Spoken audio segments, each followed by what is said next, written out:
You are listening to the best podcast on the air right now on Thursdays. It is Random Topic Thursdays with Gavin Richard Presents.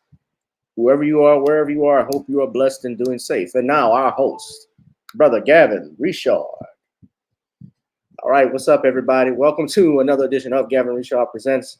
We got our guest on, and if you know we got our guest on, like Shawn James or Brother King BJ, you know that it is Random Topic Thursdays, our hot and heavy podcast, the only hot and heavy podcast on Thursday nights, the Thursday Night Smackdown. We're going to be talking a host of things, including Biden's new task force to protect AAPI community. In fact, giving monies to those groups. We're also going to be talking about his calls for tougher gun control. He announced earlier today. Also with us, we got a topic that is trending that I like to talk about that is going on is in regards to DeShaun Watson. Now, of course, I've covered this before about DeShaun Watson, but DeShaun Watson made some news today because he actually, or through his lawyer, Rusty Hardin, has finally filed a motion for asking the court to publish the names of, or at least release the names of one of the accusers who is accusing him of sexual assault.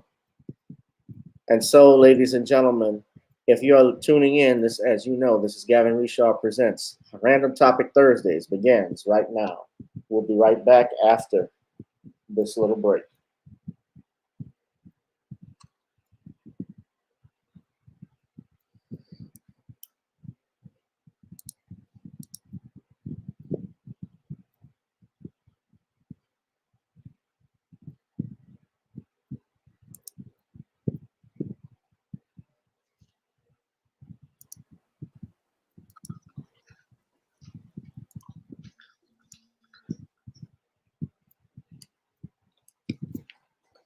Excuse me, I think we have a problem. There's some music that's supposed to play as I go on my break. Apparently, I'm having a little trouble. All right. Excuse me 1 second. Hold on. Wasn't supposed to do that.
Smash up the likes, please, if you're tuning in.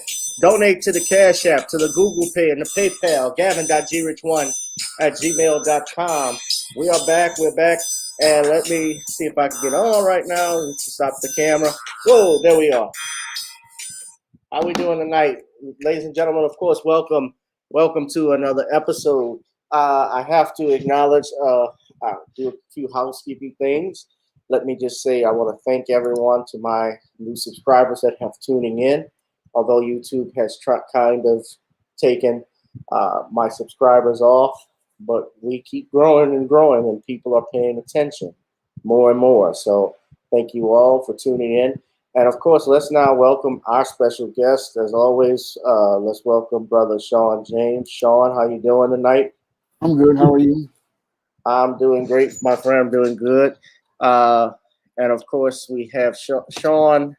I was about to introduce Bernard, but Shawn, of course, is the author, as you know, of the latest book, John Haynes, Taking Care of Business. It's a long-running series that he has been doing for a few years. He also is the author of The Man Crisis. You all can tune into his YouTube channel on self-entitled Shawn James. And Shawn, of course, that book is out on Amazon. Has actually gotten some double-digit sales, or I'm sure it's surpassed that right now. Yes, it's gotten double-digit sales, and I'm trying to get the numbers higher on John Haynes Taking Care of Business. And I'm also trying to get the sales up on a new ISIS series book, ISIS Revenge of the Cyber Goddess, which is available for pre-order on Kindle and available in paperback right now. Yes, please. We got to buy this, do this for Shawn so he can finally get a vacation. I don't think our brother has had one it's been a long time, huh, Shawn? Yeah, it's been about 12 years. And so I'm trying to get to the point where I can have enough sales and money coming in so that I can take that break and really recharge. Right. And of course, we know who this gentleman is. He is beneath the screen right there is our brother Bernard. You know him from his channel, King BJ. And he also has, he makes guest appearances with me as a contributor to the Judge Joe Brown show that's hosted by Valerie Denise Jones. How you doing, Bernard? Doing all right, brother. How you doing today? And Shawn, of course. I'm all right, Bernard. All right. We're doing fine. Crazy world, brothers. All right. Well, let's get into the craziness that goes on. I want to start with this right now because this has been some breaking news. Earlier, it was announced, I believe within 24 hours ago, that, or a few hours ago, that DeShaun Watson has filed his first motion in court. For those that don't know what's going on, DeShaun Watson has been accused by at least 22 massage therapists. It's gone to 22 because another one, I think, as of yesterday, filed a claim or another suit against DeShaun Watson, claiming sexual misconduct of inappropriate behavior while he's getting a massage at his home. Various stories, of course, some of them sound all the same, and some stories, some may ring and some don't. But they're all represented, or at least most of them are represented by an attorney by the name of Tony Busby, who has made these claims. And DeShaun Watson is represented by one, Rusty Harding. These are two prominent attorneys out of Houston, Texas. Harding, of course, he has maintained that his client is innocent. A lot of people don't know this too, but Rusty Harding actually represented, I believe, Anna Nicole, was involved in that Anna Nicole Smith litigation when she married that old billionaire. And I believe he got a sizable verdict for her in that matter. If I'm not mistaken, that was him. But Rusty Harding, you can look it up. He is almost 80 years old. Yeah, he represented, he represented J. Howard Marshall's estate. So he did not. So let me correct that. He's also represented Victoria Osteen. But more specifically for us, that's just some information on Rusty. But here, Rusty has stated that, and this is coming from KHOU 11. He is alleging that he has filed a motion demanding that the names of 20 women who are suing him for allegations ranging from exposure to sexual assault be released Two of the women, Ashley Solis and Lauren Baxley, went public earlier this week sharing their stories of alleged encounters with Watson, while others have simply came forward anonymous as Jane Doe's. Before you guys chime in, I want to play everyone an audio clip. I don't know what happened right there.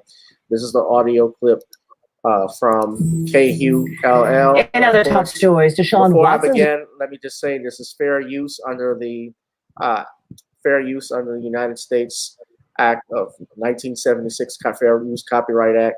Is being shared only for news and educational purposes. Attorney today filing a motion to learn the identities of all 22 women suing the Texans quarterback. They allege sexual misconduct. Watson's attorney, Rusty Hardin, saying that anonymous lawsuits violate Texas law and fairness. Earlier, Arlen Cannon spoke to a massage therapist not involved in those lawsuits who had worked with Watson for 2.5 years. No, DeShaun Watson has never asked me for any sexual favor. He's never harassed me. He's never coerced me into doing anything at all. He's always been super quiet. The only conversation that we've ever actually have had, like during a session, usually I am the one initiating the conversation. You can watch part 2 of this exclusive interview tonight at 10 right here on KHOU 11. All right, so that's actually the one of the therapists. Let's talk about her experience with DeShaun Watson. Of course, this is another person who's come Tonight, forward. DeShaun Watson's lawyers are pushing back after one of his accusers comes forward. So far, 22 women, mostly licensed massage therapists, have filed lawsuits against the Texans quarterback, accusing him of sexual assault or harassment. Now, we didn't know the identity of any of the women until today, when the first to file a civil suit against Watson spoke out at a news conference. Lauren Tallarico reports on what she said, and Lauren, at times, she became quite emotional. Yeah, during a tearful press conference, she talked about how difficult this has all been for her, and she insisted this is not about money. But Watson's lawyers disagree. I am a survivor of assault and harassment. She's no longer Jane Doe #1, but Ashley Solis. DeShaun Watson is my assaulter and my harasser. She was the first to file a lawsuit against the Texans star, claiming sexual assault, and now the first to come forward. I feel a range of emotions: guilt, embarrassment, shame. Some days I feel like a hero. Other days I feel like a failure. The licensed massage therapist says the assault happened here in her home, and that Watson reached out to her on Instagram. I blame myself at times, which is insane. It's very unusual for a woman to come forward. KHOU legal analyst Carmen Rowe. Was today's press conference damning for DeShaun Watson? Absolutely. I mean, hearing from a victim of a like sexual Michael assault Jackson. is powerful evidence that every single potential juror out there No heard today. disrespect to People say Michael. that I'm doing this just for money. That is false. This is about having my voice heard. Shortly after Solis said that, DeShaun Watson's attorneys released emails from 2 months ago that show she demanded $100,000 to settle. Does that do anything for her credibility in this case? I think it has to. I mean, it's inconsistent with what she told us today. Solis wasn't the only woman to speak out today. A massage therapist named Lauren Baxley, who tells a similar story, allowed a letter she'd written to Watson to be read out loud. I am furious that the talented and hardworking young Black man that gave so many children inspiration is nothing more than a predator with power. Watson has denied the Y'all heard that? allegations. The young Black man. Whoa, what did that have to do with that? This wasn't the only woman to speak out today. Let's rewind A it. massage therapist named Lauren Baxley, who tells a similar story, allowed a letter she'd written to Watson to be read out loud. I am furious that the talented and hardworking young Black man that gave so many children inspiration is nothing more than a predator with power. Watson has denied the allegations. Last week, when Solis filed a criminal complaint with HPD, his lawyer said they welcomed that development. That was Lauren Tallarico reporting for us. New developments continue to come out, and we are staying on top of it all. You can head to KHOU.com or our KHOU 11 YouTube page to watch Ashley Solis' full statement and to read Watson's attorney's statement. All right. Now, before we get into it, guys, because there's a little more I want to share with you all, I gotta say this because I think I did this before. We talked about when you were on, Shawn, last week, because we read the statements, read the article about the 18 women who were masseuses that actually stated nothing but positive things about DeShaun Watson, and contrasting that with the stuff that we've seen here. Yes, you're all right, Tyree. What's up, brother? This is the same tactics they've used in the Bill Cosby case. But I got to say this, you guys cannot trust these, even the ESPN and the Fox sports analysts, because even with Shannon Sharpe to some degree, and Shannon is a little much better than Stephen A. I give him that. But some of these other, but sometimes they can be on a tap dance train. They can be tapping a little bit. Stephen A. is the biggest one. But the level of cooning that I see from these reporters and that analysis, and analysts, excuse me, let me show y'all what I'm talking about. This is from USA Today. This is Mike Freeman. He wrote an article stating that how many women does it take, and does it take the NFL before you take action against DeShaun Watson? Saying this is a black man, by the way. A question for the NFL: how many women accusers does it take before you act against DeShaun Watson? Saying the allegations are deeply disturbing doesn't count as action. Everyone is deeply disturbed by what we're seeing. Those words have also become so watered down, they don't mean as much as they used to. I'm deeply disturbed when my wireless quits. But back to the original question. Is there a specific number? Is it 5 women saying Watson behaved inappropriately? We passed that number long ago. Is it 10? Past that. 15. That's very March. 20. Amazingly, we've left that number in the dust as well. We're now at 22 women filing lawsuits against Watson, with some of them making various but similar accusations of sexual misconduct, including grabbing them, exposing themselves, touching them with his genitals, ejaculating on them, or forcing them to put their mouths on his genitals. I don't know how you ejaculate on someone because for that long, or what he had, but essentially he's talking about putting him on the exempt list. And you can listen to this. One of the things, and I'm glad Tyree brought this up, he mentions in here,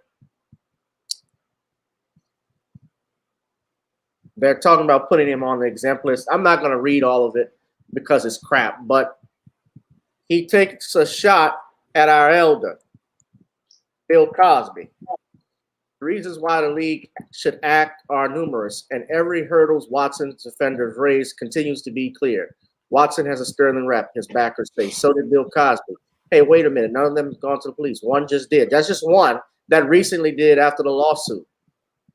The lawyer is a carnival barker. That may be true, but if it's all fake, it's one of the greatest fakes in history, and Busby is doing it at his own peril. All of the women are anonymous. Not any longer. The 2 came forward this week. They came forward after they filed the lawsuits, fool. These are people that are talking, ladies and gentlemen, who are not lawyers. And I saw Skip Bayless talking about how Mike Freeman is the premier African-American. Who appoints that nigga? Excuse me. Who appoints this nigga?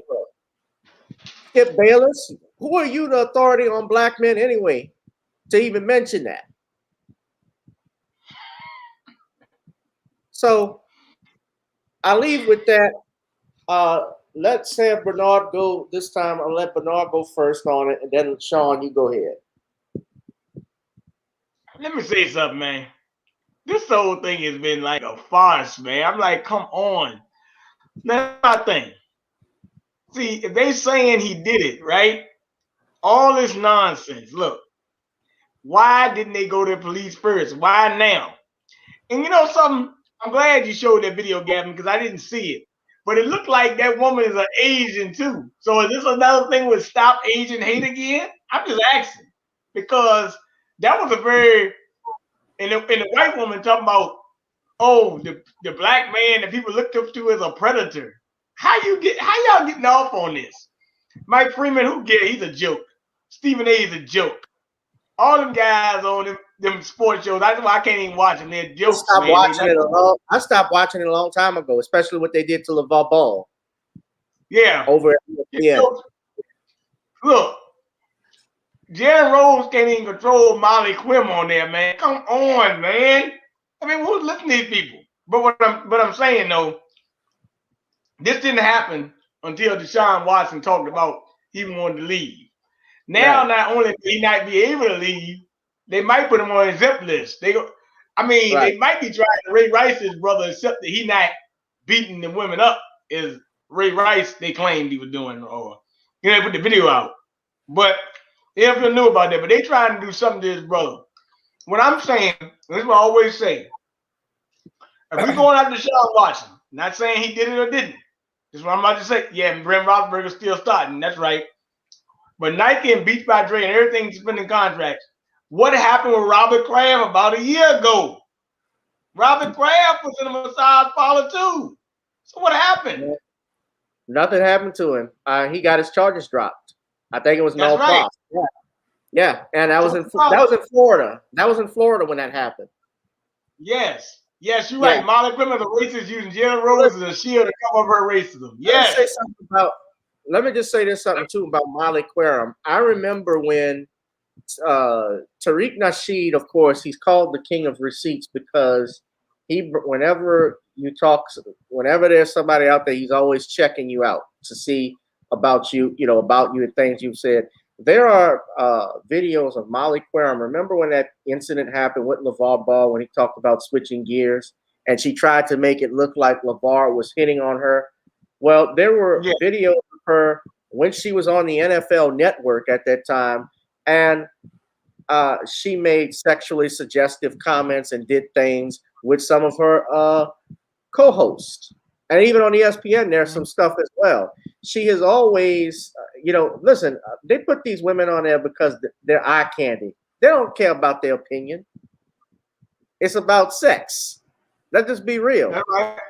Some of them, like Joy Taylor, I think Joy is much better than Molly. Although Joy I have a little more respect for her because she has more knowledge of stuff. Tonight, DeShaun Watson's lawyers are pushing back after one of his accused. Yeah. So I was saying, I think she has a little more knowledge about the game and stuff than Molly Quim does. But Molly Quim rolls. But and Jalen, Jalen, of course, she's married to him, and of course that don't mean a damn thing if you're married to a black person because that black person, we saw it with that UNC college football, that college basketball coach that embarrassed himself. I was just about to say that, man. White. I'm like, really, nigga? What? Hubert Davis, man. No, Steve Harvey. What your ass say? I'm just saying, y'all. This nigga, he make Django look like Malcolm. This is why I hate identity. This is why I hate identity politics, man. Yeah, but that was stupid. And he got Donkey of the Day. I don't watch Charlemagne the God and them, but I saw he got Donkey of the Day, rightfully so, because that was utterly stupid. But man, but I just wanted to make that point about Molly. Bernard, if you don't have anything else, I'll give it to Sean. I just wanted to say that, since January 20th, since Mr.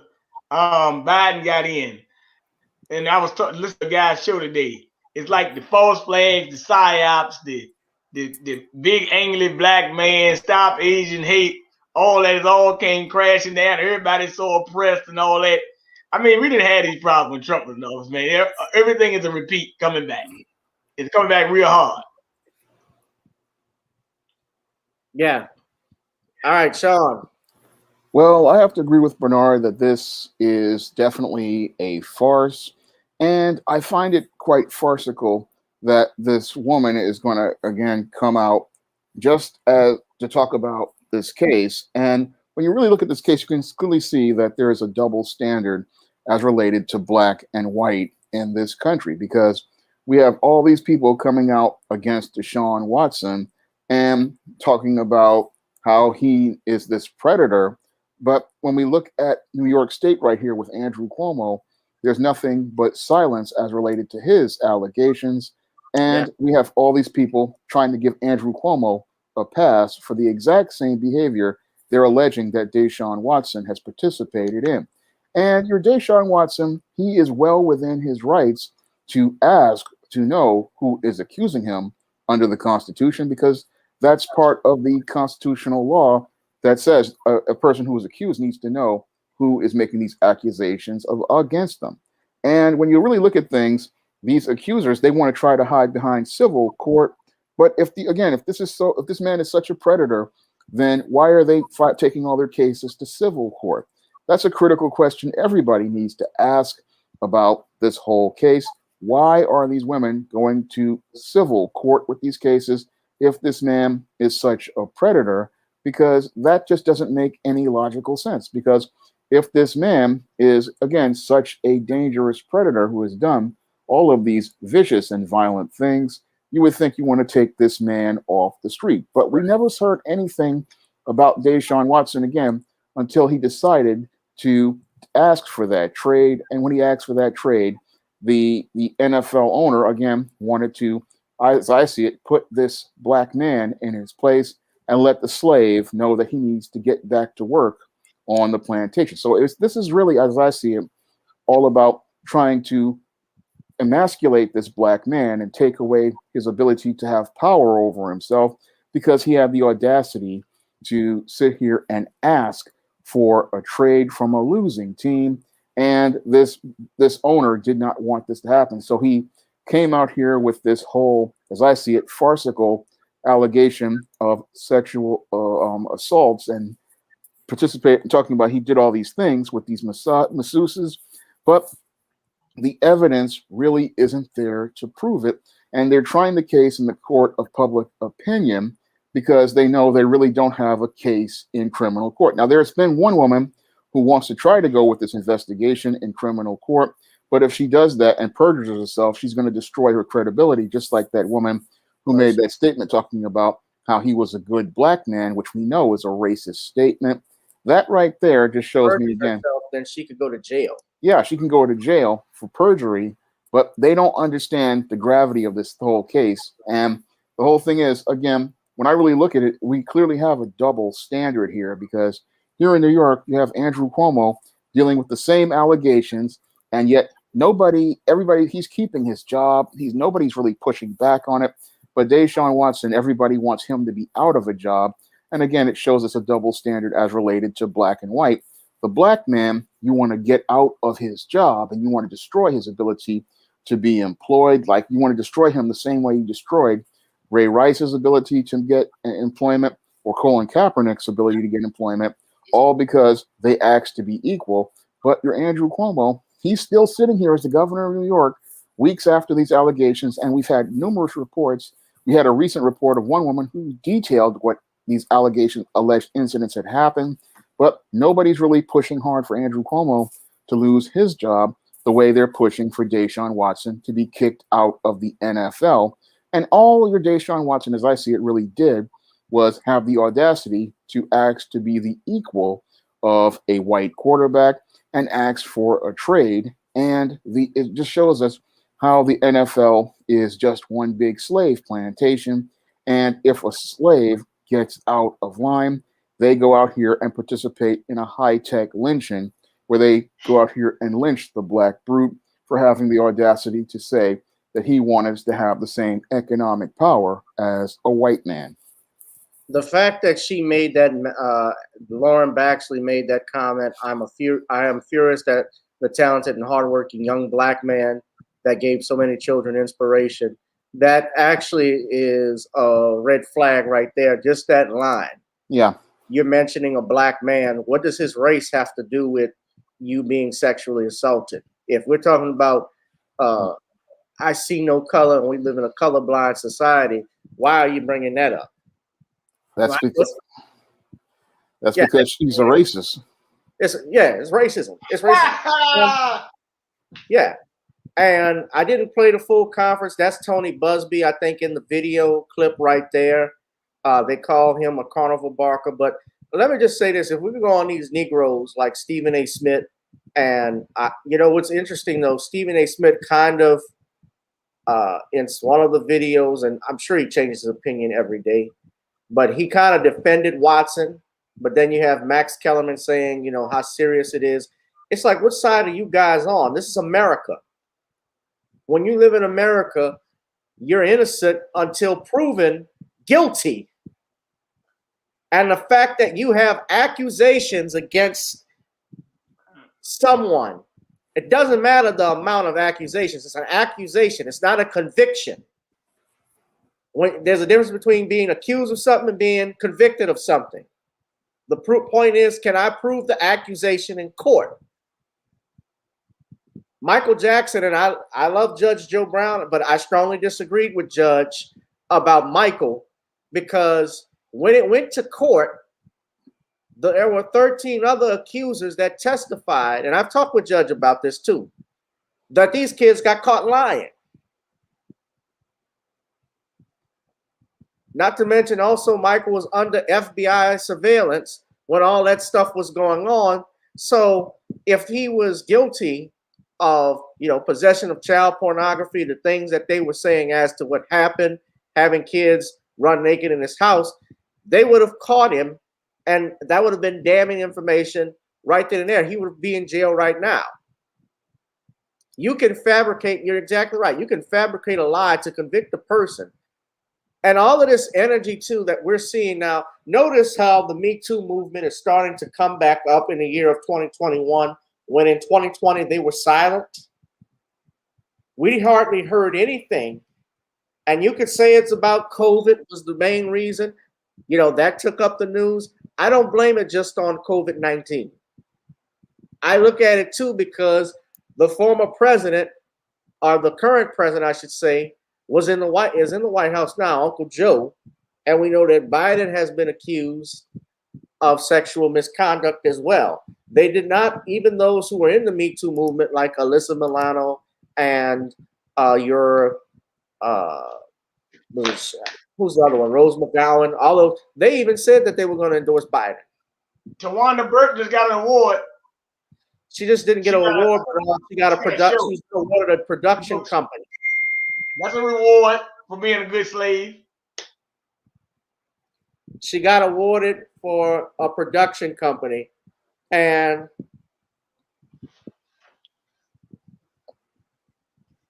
I need to go get a bag of dog biscuits, man. We need some dog biscuits. KR's2 got, yeah. I call it Tyrannosaurus Burke.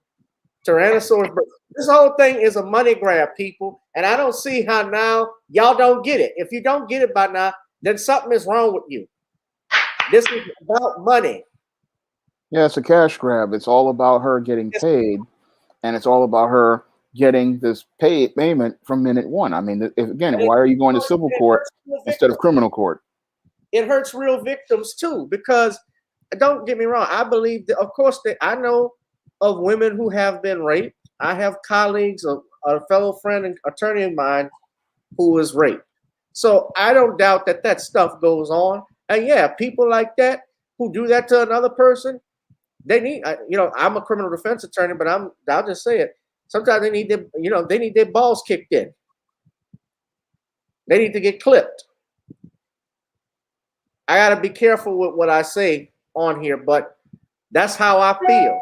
I'm not saying to go out and do that, but you know, if I, you know, something like that, they need their ass whipped. Just be real. But I think if you lie about being assaulted, I think if you lie about rape, when we look at, you know, the Emmett Till, look at Emmett Till. How easy it was for him in 1955 to just be accused of whistling at a white woman, that we find out that that didn't even happen. And by the way, that woman who did that is still alive. And she actually, according to court documents, there were people who testified. The uncle who testified, Emmett Till's uncle, stated he heard a woman's voice in the car when they brought Emmett out to the truck. And they asked him, Roy Bryant asked, is that him? Is this the one? And he heard a female's voice say, that's him. So by her saying that, and this is for all those that if you want to know something about criminal law, that makes her a principal. Here in Louisiana, we say principals. In common law, you say accessory before the fact. But that's a principal of first-degree murder. She's a fucking child killer. Where's the outrage for that? You want Bill Cosby's in jail, but she can't go to jail?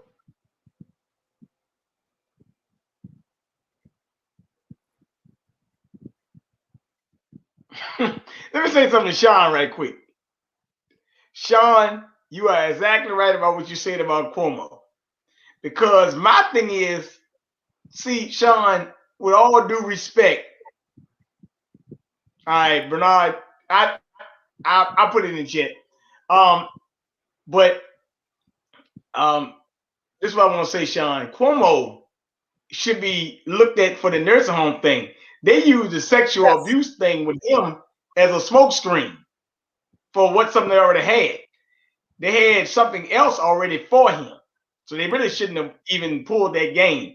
And now Cuomo is about to walk through, and you got Charlie Rangel, who Dr. Khalid Muhammad talked about back in the 90s, old bootlicking Charlie Rangel. You got this person, and then every time I see Cuomo now, he's with a bunch of black misleaders. It makes me sick. 22 women, mostly licensed massage therapists, have filed lawsuits. I'm sorry, Bernard. Repeat what you said. I said Cuomo now is looking at getting off the hook. He doesn't want to step down, just like this governor we got down here in Virginia, who would have made these Negroes happy. Oh, we got weed getting legalized on July 1st. Oh my God, thank you, Ralph Northam. Ralph Northam had blackface on, got caught, and then they sent Al Sharpton down here to weather the storm, and now Ralph Northam's still in office. Yeah, give me a break. But Cuomo is the same way, doesn't want to resign, neither does Gavin Newsom, but Cuomo should be in trouble for what? The nursing home deaths. I ain't worried about sexual assault this time. That's a farce. The nursing home deaths is what I'm worried about. But I just want to say that, and every time Cuomo got in trouble, he run to even his white wealthy people, and he's really Italian too, but they won't even back him. Who did he go get? Charlie Rangel and these other black people at vaccination sites. And what did they say? That they don't have evidence. Cuomo need his day in court. How dare you say that? But you telling me DeShaun Watson can't get his day in court? What the hell wrong with these Negroes, man? What the fuck is going on? That's what's really sad, that you have black folks, and I've seen the black folks here in New York going after Andrew Cuomo, and they're backing him up and buck dancing. And they're all talking about all he needs due process. But like you said, DeShaun Watson doesn't need due process. That's what makes it so hypocritical. And it just makes it completely insane. Here we have a man, DeShaun Watson, who has not even been prosecuted or had any sort of police reports or criminal charges filed. Yet people want to take his job. They want to lock him up. But this man is, again, we were supposed to be innocent until proven guilty. But you're Andrew Cuomo, who surely, again, I agree with you, he should be being prosecuted as related to those COVID-19 deaths. He should not even be the governor of New York right now. But what's really, again, it just shows the hypocrisy of this country.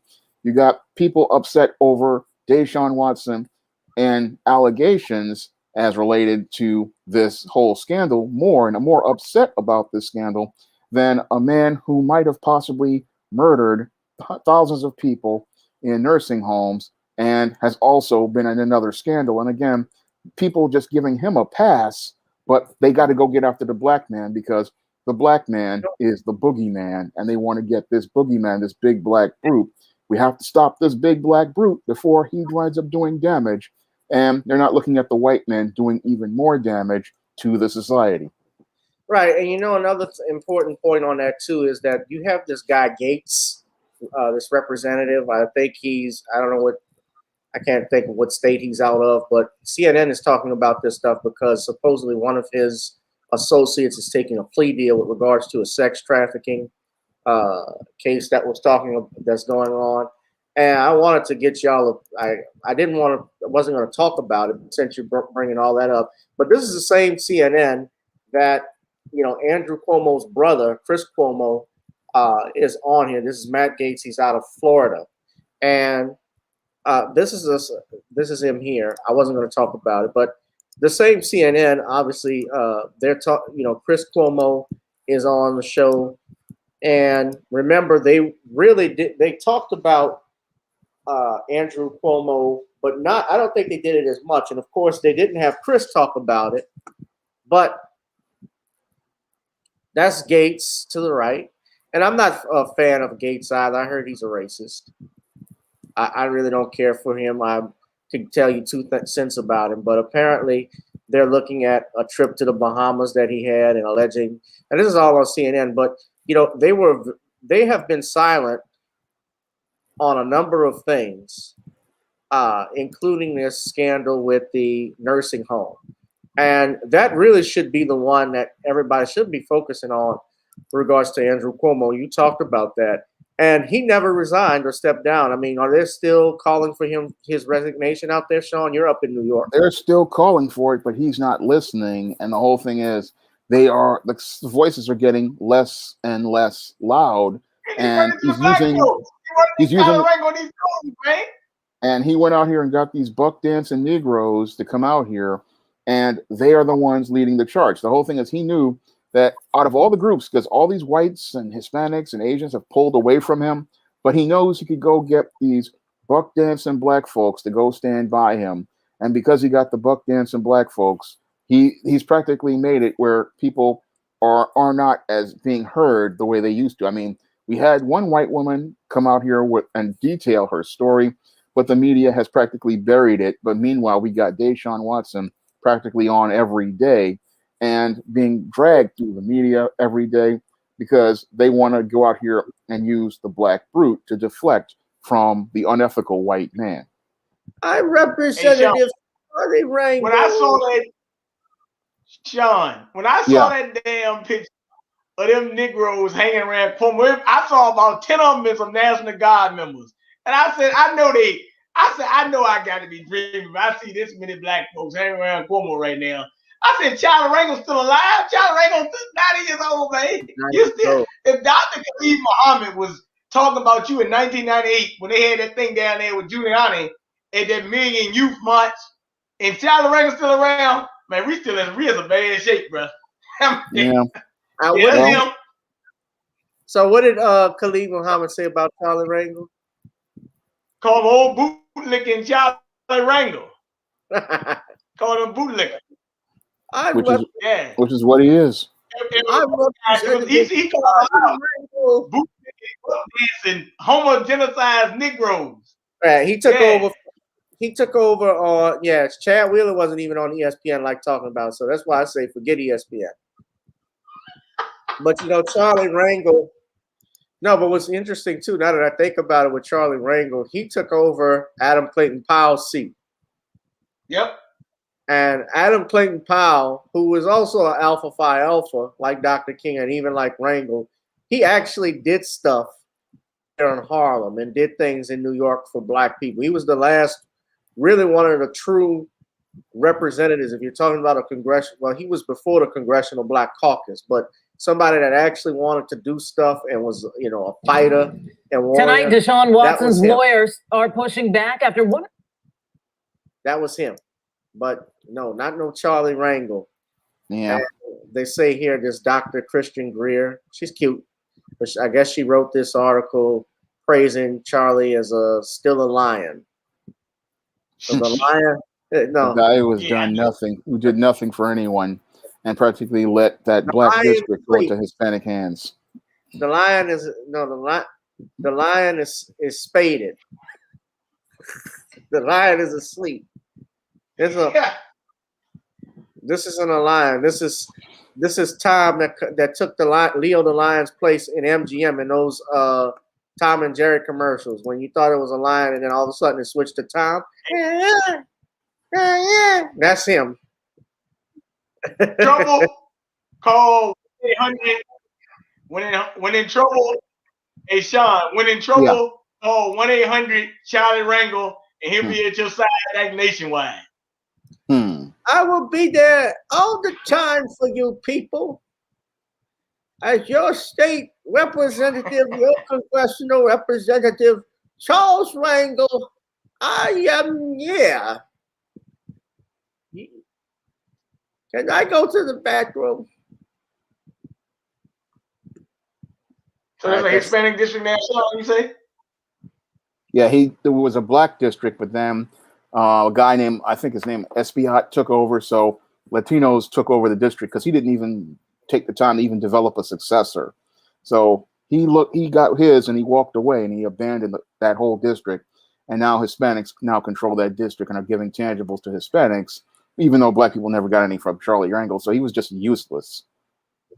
That's why AOC saying they need reparations. Illegal immigrants need reparations. That's what AOC said. That's interesting. Yeah. So yeah, man. But we keep putting these. This is a interesting situation. I'm interested to see how it goes with regards to this thing with DeShaun Watson. But let's get into some other news. I want to talk about this, man. Of course, Biden, and this is your thing too, Bernard. Biden is announcing new gun control actions. He's also announcing actions for the Asian American Pacific Islander community. Now, I want everybody to take a look at this. This is a fact sheet. Shout out to Dwan B, because this is how I found this out. I went and Googled this. But apparently, Biden has announced this is his plan in response to anti-Asian violence, xenophobia, and bias. Too many Asian Americans, he said, have been walking up and down the streets and worrying, waking up each morning the past year feeling their safety and the safety of their loved ones are at stake. They've been attacked, blamed, scapegoated, and harassed. They've been verbally assaulted, physically assaulted, killed. The conversation we had today with the AAPI leaders and that we're hearing all across the country is that hate and violence often hide in plain sight, and it often met with silence. That's been true throughout our history, but that has to change because our silence is complicity. We cannot be complicit. We have to speak out. We have to act. And when I look at this, these are some of the, I guess, executive orders, a statement, release, and plan that he has for AAPI. I want you to look at this. He's talking about passing a COVID-19 Hate Crimes Act that's introduced by Senator Jaronio and Congresswoman Ming. I guess those are Asian Americans. But look down here. So you talk about a task force, but also funding for survivors of domestic violence and sexual assault. The Department of Health and Human Services is allocating $49.5 million from the American Rescue Plan to a new grant program for community-based, culturally specific services and programs for survivors of domestic violence and sexual assault who face additional barriers to services and safety, such as language access barriers. This program will expand services to domestic violence survivors from Asian American, Native Hawaiian, and Pacific Islanders. They're also talking about establishment of a Department of Justice cross-agency initiative to address anti-Asian violence. I saw videos of Rihanna and a few others at that rally to stop Asian hate and so forth. But all of this stuff that goes on to Black people in this country, you would think, you're talking about people that just, I'm not saying that there isn't any discrimination going on that happens, but the data and numbers, if you look at the statistics, are small. And compared to what we have had to go through, you're talking about, you got someone like Bill de Blasio talking about having the New York Police Department actually go out in New York and call on people or check people that say things to Asian Americans. You call on people, you tattling on somebody because they say something to you, as much as we've had stuff said to us. There's nothing here. You're talking about a community outreach for the National Asian Pacific American Bar Association. What about the National Bar Association? Are they reaching out to us, especially in the wake of these police killings? Reparations. So Y'all can look this up. Look at this yourselves. This is the first time I'm looking at it. They're talking about funding critical research to prevent and address bias and xenophobia. The National Science Foundation is taking a comprehensive approach to investing in research to understand, address, and end bias, discrimination, and xenophobia, including against AA, PI communities. They're supporting more than 100 grants across the country, totaling more than $33 million of investment. So they're going to continue spending money on these things. Y'all see this shit? Yeah. Well, yeah, I do see it, and I gotta say something about it. Because right, go ahead, Bernard. I know this was gonna happen because I remember in his campaign promises, he was talking about Asian Pacific Islanders, and you remember when as soon as that first day happened, he said within 5 days of him being in the White House, he said we must address the epidemic of anti-Asian violence. The whole thing is a scam because number one, the reason they keep yelling stop Asian hate because what's going on in China right now at the Beijing Games. They're talking about a possible boycott of the Beijing Games for the human rights abuses in China, how they sterilize the Uyghur Muslim women, and their human rights abuses of labor and human trafficking and work camps and stuff. That's what this is all about. But they're using us as a smokescreen for it. Just the other day, I don't know if people know this, they found out, guess what? One of the guys attacking Asians was an undercover cop. So if that's one undercover cop doing it, I guarantee you other undercover cops out here attacking Asians and making us the face. Like, I don't know if you've seen that video with them guys in pink hoodies. Come on, man. Who is right? Well, I saw that guy. That's the guy I think you're talking about that was hiding behind Andrew Yang. Yeah. Provided by him. But what you said, there was an undercover cop. Could you send an article so we can see that? Yeah, let me find it for you. I'll find it for you. Go ahead, Shawn, while I try to find it. You can find it, and Shawn, you go ahead and speak on this, man. Well, when I look at this whole thing with this these proposed grants for anti-Asian hate, this is a grant money hustle. I worked in nonprofit, and this is a way to funnel money to the Asian community and use the Black community as a scapegoat and an excuse to funnel this money. We had a similar operation run like this with the Me Too movement, where they sat there and used the Black community and made Black men the image of sexual predation in order for them to get money out of Hollywood. And the same thing is being done here. What they want to do is create this menace in Black people to be able to find a way to get their grant money and their earmarks from the government. And what they want to do is be able to do this at our expense, make us the bad guy, make us the villain, and make us the scapegoat so that they can have a way to get this money at the expense of the Black community. So we're not, if you really look at all the videos out there, some of them, most of them feature white men participating in a lot of these violence.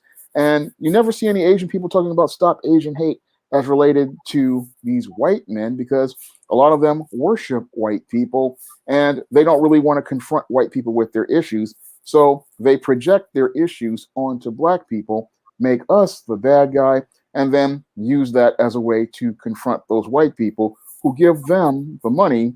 But then there is no, as I see it, this whole narrative, it just completely false, because when I look at most of the videos, it's white people. And when I looked at the later ones that they were putting out here, they were so phony baloney. I mean, I've lived here in New York for 47 years. Who is wearing a pink hoodie and a fedora with a motorcycle jacket? It's absolutely, nobody here in New York dresses like that. Then they got this ex-offender who murdered his mother. And I think he was a plant as well, because when he beat up that 65-year-old woman, I mean, he just it didn't look right to me, because again, an ex-offender, he's on parole. Why would he want to do that? That's a critical question I have to ask, because why would an ex-offender want to risk his parole? He just got out for murdering his mother. Why would he attack this woman in the street? And another guy out there, again, the same guy with the pink hoodie, he had a record too. So I'm looking at this like, this doesn't make any logical sense, because these guys had too much to lose when you really think about it. Why would they act so impulsively and attack an Asian person out of all the people on the train? Usually when black people are on the train, they have nothing to do with Asians at all. I mean, I've been on trains for over 30 years, and nobody really even bothers with Asian people. I mean, even in the stores in neighborhoods I was in, many of the Koreans and stuff, many people just came in, got their stuff, and left. And in many cases, I remember in the 90s, most of the Asians left when the Hispanics came into the community. So most people aren't having these interactions, and this whole narrative, it just comes across as completely false. Because again, I think about in the 90s, we had all these Korean stores, and a lot of them left when Latinos came in and took over the community. And when they took over the neighborhood, they practically shut down all those businesses by not shopping there. So I'm looking at it as going, this doesn't make any logical sense to me, because most people had no dealings with these Asian people like this. And there has to be some type of ulterior motive pushing things, because I believe that a lot of these people are afraid that because of the pandemic, they're not going to be able to get any sort of tangibles, because you have more and more black people demanding reparations. You have more and more black people making more and more demands of the government. And these people know that they're going to get cut out the same way Hispanics cut them out here in New York. I mean, Hispanics practically cut out all those Korean stores, and they all had to move. And they're afraid that if black people start making demands, they're going to be cut out of the economy. So now they want to push this victim narrative to make black people the bad guy, so that they can get up in front of black people and get this government money, these earmarks. Again, it's looking like one big hustle to me, and it's looking like one big con job, because here we had a pandemic going on last year. You would think all the Asian violence would have started there and it would have continued on, but the numbers just don't sit there. I mean, we have thousands of attacks on black people in this country year after year, but we have no push from the government to give tangibles to black people. But like 36, 37 attacks on Asians, and many of them, I believe, are staged, and we've got millions of dollars going to Asian communities. It's interesting you say that too, because I saw one attack that was on Inside Edition. Supposedly, well, one of the ladies was actually a news reporter, a former news reporter up there in New York, and she got knocked out supposedly by it looks like a black man that punched her, and they're talking about this, but it looks like she's talking. And she's a former reporter. When they interviewed her, she was around when you guys had the crimes going on in New York, like Bernie Getz and the Summer of Sam and so forth. So I thought that was interesting, coincidentally, that she gets hit. And then I can't think of her name, but you may know who I'm referring to, those in New York. And then another thing, right now as well, what you're saying with the hoodie situation, it all seems like, and I believe that these are actors, probably from the government. And let's not forget from the local governments, the police departments, and let's not forget also, and Bishop is talking about this, I was about to say this, they have gotten, and they are still getting rich from the black community, where a large number of them have businesses in the areas where we live. They take out of our communities and put nothing into it. That is absolutely correct. A lot of them do that still to this day. I certainly look at, I was by a Chinese restaurant earlier today, and, I noticed that all of the biggest supporters that go to the restaurants, of course, that patronize them, 95% or better are black. Gas stations, Arabs who own that, 90% of them are black. You see them sitting on a corner, or you see them standing, patronizing the business. Some of them asking for $1 and so forth. They go in there so they can get their cigarettes or their liquor or whatever, or get their lottery tickets. How many blacks own any of these gas stations? Very few. So I think that we're gonna have to look at group economics. You know, like I said, we're gonna have to start and create more and more businesses because that's the only thing we're gonna break this cycle. And technically speaking, like I live in the area here in New Orleans East, on the other side of further down Chef Ventura Highway in New Orleans East area, past Michoud, that's the Asian community right there. They got a whole group of businesses and homes and stuff that they live out. I mean, we don't really mess around with them, like talking about it. You know, they do their thing. We do ours. We don't really mess with them like going about it unless I gotta be there for some reason or I'm there on business or some nature. That might be the only thing. You know, if we have a reason to be out there, that's one thing. But I mean, we really don't mess with them. So yeah, man. But this is all a joke. And then on top of that, now we tie that into, and I see what you sent me, Bernard. It looks like what they're saying is one of the officers who responded to this a so-called crime was undercover. So yeah. I see that, and I'll put that link in the comment section so everybody can read. But that was from dailycoast.com. But I want to also they got undercover cops that's monitoring whether you're attacking Asians. That's really what it's all about. So right. That's essentially what this is saying, and they're claiming on the New York Times there were at least 35 in 1 year in this year alone against Asians and so forth. Oh my God! God damn. A lot of that, you know, I don't doubt if that a lot of that is inflated, but. Let me move on. I want to tie this in also to another fact sheet and stuff that the Biden administration is starting their gun control plan. He announced this earlier today at a press conference, what he's going to do to try to curtail gun violence. I see that Butterfly 70 is here. She said, what's up, Butterfly 70? Says it could be a person in blackface. Yes, they make masks. They've actually made masks too of black people where a white person will put that over their face and they can say this is a black male or this was a black woman that did this, but it was really a white person. It's a great disguise. It's a great way to rob someone.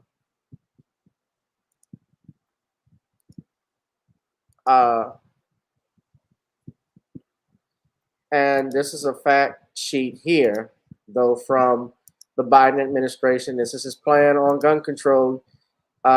He states that they announced the 6 initial actions to address the gun violence public health epidemic. The recent high-profile shootings in Boulder, taking the lives of 10 individuals, in Atlanta, taking the lives of 8 individuals, including 6 Asian American women, underscores the relentlessness of this pandemic or epidemic. Gun violence takes lives and leaves a lasting legacy of trauma in communities every single day in this country, even when it is not on the nightly news. In fact, cities across the country are in the midst of a historic spike in homicides, violence that disproportionately impacts Black and brown Americans. Oh, finally, they mention us. The president is committed to taking action to reduce all forms of gun violence, community violence, mass shootings, domestic violence, and suicide by firearm. They're announcing a proposed rule to help stop the proliferation of ghost guns. Basically, criminals that buy kits containing nearly all of the components for making a firearm. They're trying to announce a rule that would stop that. They also propose a rule to make clear when a device marketed as a stabilizing brace effectively turns into a pistol, into a short barrel rifle subject to the requirements of the National Firearms Act. They also want to publish a model for all states, a red flag law regarding family members or allow family members and or law enforcement to petition the court from temporarily barring people in crisis from accessing firearms if they present a danger to themselves or others. My question is, who determines that? And how would you get law enforcement involved into something like that? Are they going to be monitoring you? It seems like that's the only way they can make that work.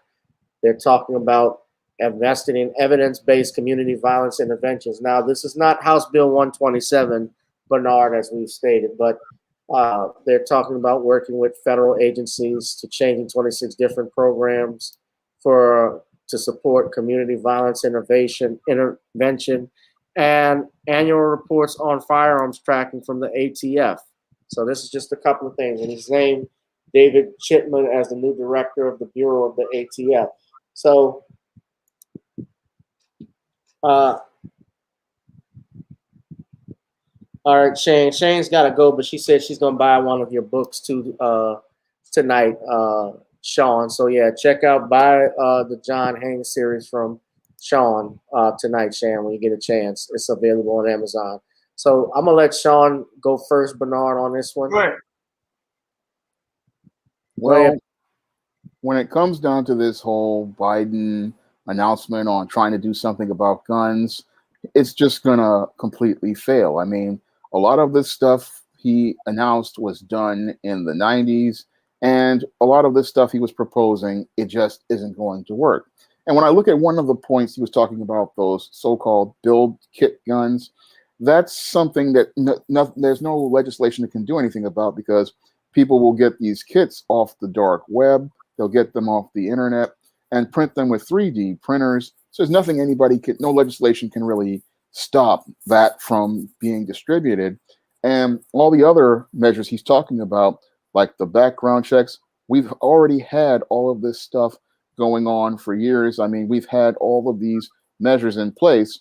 What's really he doesn't really understand is we've got strict gun control laws in states like Colorado.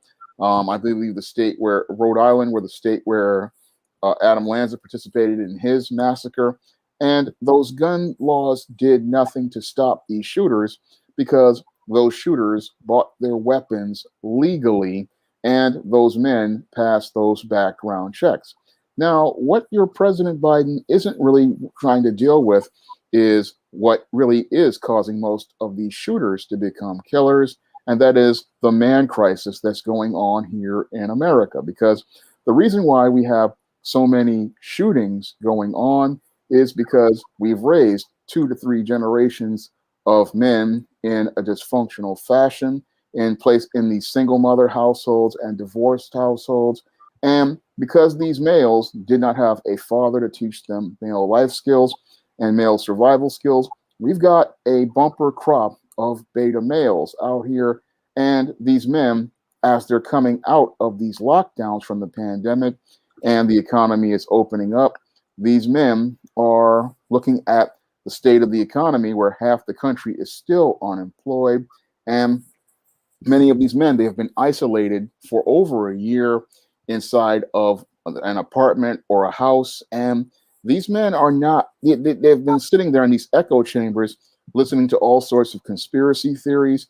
And that's why we're seeing this increase in violence right now, is because we're seeing all of these men who already were deeply troubled before the pandemic.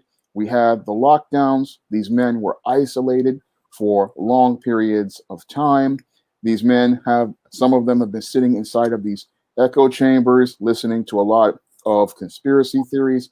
A lot of these men have been sitting, listening to all sorts of stuff online. And some of them have just been sitting there by themselves, just thinking about stuff over and over again. And that has made their mental health deteriorate. And this is what's creating what I called one of the worst summers going to be coming, because a lot of these men, as the economy opens up, as the weather gets warmer, a lot of these men they're not only ticking time bombs, they're time bombs where the clock has been sped up, and now they're going out here participating in this violence. And I have been saying in numerous of my own videos, saying that this was going to get worse. And what we're seeing is an increase in the frequency of this violence, because as this weather gets warmer and these men start to see the economy opening up, and they start to see more and more media coverage being given to each mass shooting, they're seeing more and more attention for an attempt to become infamous. And that's why we're seeing more and more of this violence. But your President Biden wants to think it's going to be gun control legislation that's going to stop things, but it's not going to stop anything. We have to deal with this man crisis. We have to work to rebuild the American family, because the real problems have to do with the state of the American family. We have men who have no sense of direction, no sense of focus. And again, when you have men with no direction, no focus, what I call an idle mind, they've been crafting up plans in that devil's workshop in these lockdowns. And that's what we're seeing happening. These men executing many of the plans that come from that devil's workshop. And he's sitting there again thinking that, oh, if we sign gun control legislation and for plastic guns and bump stocks, this is going to stop something.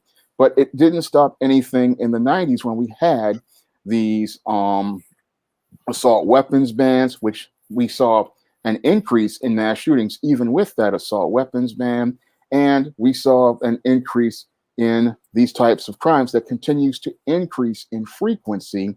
And again, we have these states, New York, Rhode Island, many others, Colorado, all have strict gun control laws, yet these mass shooters still get access to guns, and they get access to guns legally because most of these men can easily pass a background check. And that again shows us that the problem isn't the guns. The problem is the way we are raising boys in this United States and the West. And we would still have this problem if we legislated all this gun control, because it would be like the United Kingdom, where they don't have any guns over there, but we've got a lot of knife attacks over there. And I believe in America, if we had the gun control, these guys would actually escalate their violence, and they would stop trying to, it would either do knife attacks, or it would be something like Oklahoma City practically every week. Yeah. Let me say something right quick about that gun control thing. Whenever you talk about gun control and any type of weapons control, see, that's a slippery slope, because the Second Amendment says it should not be infringed. Right. And it also says you have the right to bear arms to protect yourself from government tyranny. When in 1940s and 30s, when they needed to put Japanese in internment camps, what did they do? They took away their weapons. That's the first step of a government tyranny imposing on you. That's the first part, fascism. But there's also a book, and I'm not sure if Gavin's read it. Matter of fact, Gavin, you read it, and probably Sean read it. Y'all good readers, called Operation Paperclip. And if you read Operation Paperclip, it talks about the intelligence project about the Nazis to America. The Nazis didn't lose the war. They already here. Book. Well, I know about the actual program. That's the book you're talking about. Operation Paperclip. The TV series Hunters is set in the 70s on Amazon. It's based off of that. So yeah. But when they start imposing these restrictions, trying to do that, the government tyranny is sure to follow, and they're already doing it anyway. And I just wanted to bring one more thing about that Asian thing you said that I forgot. You said 35 attacks. That's not a lot, but that Stop AAPI is a non-profit organization, and you have rappers like Common and Young Jeezy, and I'm telling you, donate to AAPI to stop. What you gonna do donating to the damn thing, man? Come on, man, get out of here. Yeah, get this nonsense out. And why is it the Biden-Harris administration? I thought it was the Biden administration. Shit. Well, that just that tells you who's going to be the next president and who's really running things right now. The P person running stuff, because Biden, I feel that Joe Biden is too sleepy. Well, he's in bed. He's in bed right now.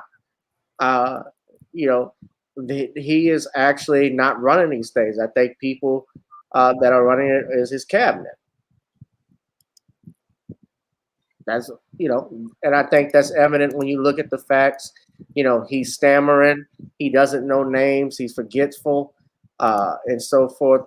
But, it's very interesting. People have been, those especially that voted for him or were pressuring the black people, you got to go out and vote. We got half Trump. You notice they've been silent when all of this stuff has been going on. Wow. They're quiet. Wow. They have been very quiet about this stuff because now that they're seeing that remember, it was black people that were, Biden announced, he said it himself, that I owe the black community a debt because it was black people in Georgia and Michigan that put him over the hump, right? What has he done now? And where are they? Well, obviously, the black people in Georgia, and he got to thank the illegal immigrants for getting over the hump because that's what he daggone catering to. Well, I'm talking about what he's saying, but I mean, the black community have been silent on it. But no, Shawn, they've been quiet, haven't they? Yeah, they've been quite silent on it. I mean, Tariq Nasheed talked about how these black people practically disappeared. I mean, you think about it, it's like we again went out here and voted in large numbers for Joe Biden, and he hasn't even he again told us we weren't going to get anything in December. But the whole thing is, all these people are now seeing that you weren't going to get anything. They're feeling stupid right now, and they've got a really bad case of voters' remorse. And the reason why they're so silent is because they've got that voters' remorse. They realize they're not getting anything intangible in exchange for their vote.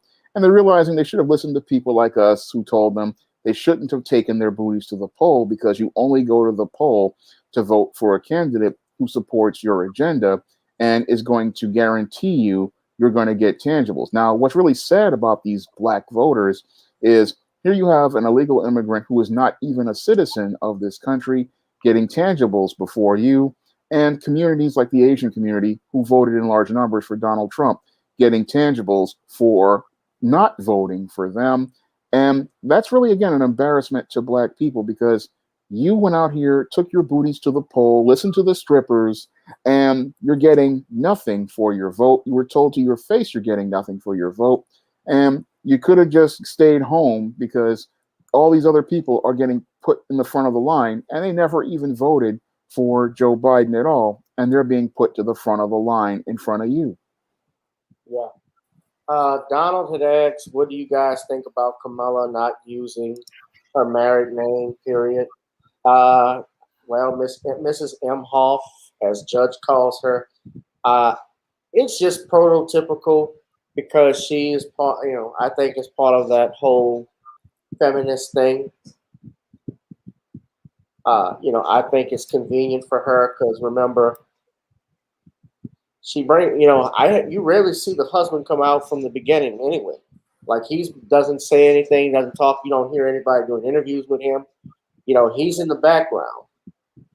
And, he essentially, he's the first, I guess you call him a second man, because he's they say the first lady. He's the second man. Second man.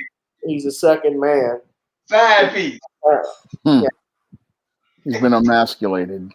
Side piece. Emasculated, yeah. He's the side. Piece. Yeah, I mean, and she's just doing, and she's not going to take his last name. She didn't do it beforehand. They've been married for a couple of years now, more than a few years now. And she only brings him out. She didn't even bring him out, I think, when they got the victory party. And she gave the victory speech. He wasn't on stage, if I remember correctly. Hey, man.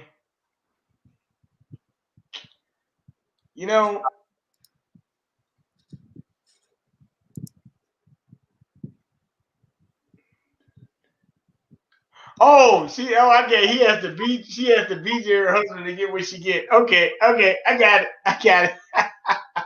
I like that.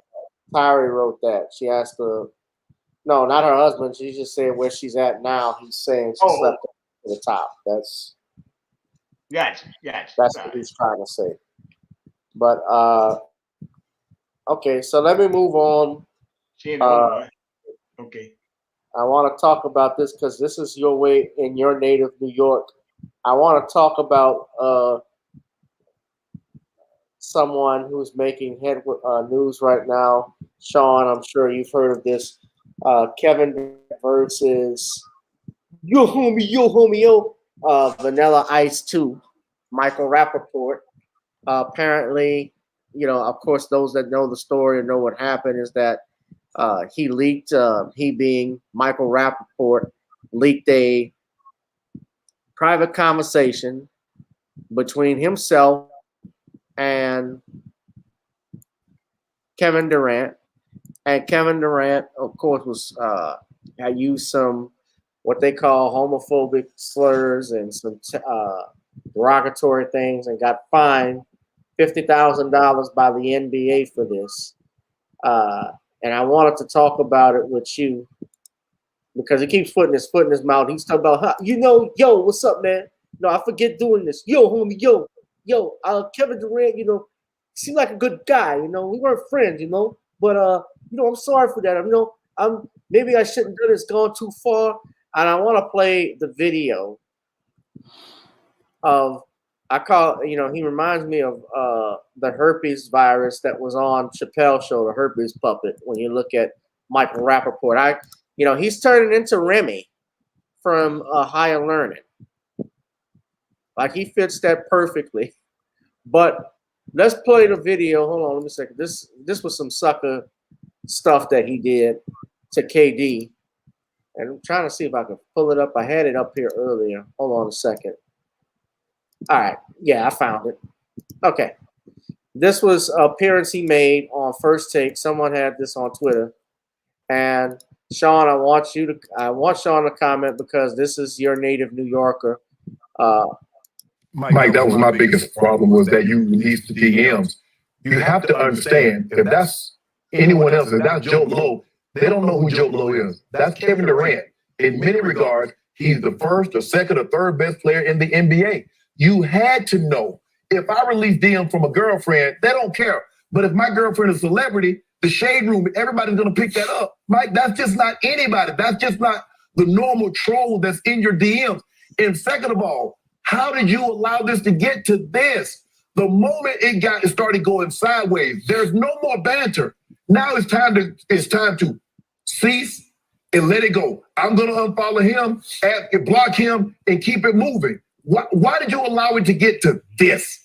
Well, in regards to what you said, Shannon, you said this when you first talked about it. You're 150% right. It shouldn't have got to that point. It should have been blocked and deceased. It should have moved forward. He's Kevin Durant. I'm Michael Rappaport. You know who I am. So, I didn't like it. I don't look at myself as this is the reality. I should look at myself as that, because I am Michael Rappaport. You know who I am. I have been, in the public eye for 30 years. Like I said, I underestimated the power of social media. I underestimated the power of my social media. I didn't appreciate the spitting. I didn't appreciate the threats. And like I said, unless you're saying your wife is beautiful, God bless her, God bless you, you're a lucky man. We're not boys. Like, I don't banter by saying, hey, Skip, when I see you, I'm going to spit on you. And Skip goes, that's funny. Well, I'm going to spit back. And I go, that's not banter. That's not trash talking. That's threatening. So, like I said, it got out of way bigger than I thought. Mike, why did you just reach out to KD and say, KD, bro, I think you're going to, I say, that's a little bit too far, KD. I'm a bitch, yo. I don't have his number. No, I'm just saying, you should have, in the DM, instead of going back, like, this, like, hey, KD, I think this took a turn somewhere. It's going to a place that I don't really think it should go, nor do I want it to go. So let's just, hey, let's rein it back in and like, look, you know what, bro? To keep from it before it goes any further, I think what we should do is.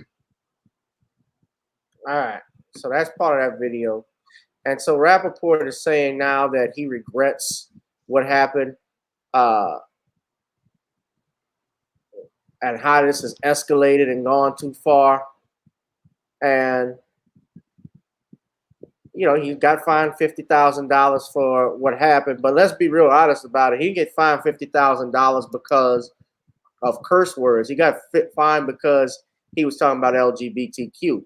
The homophobic stuff, because that's what's running the NBA right now.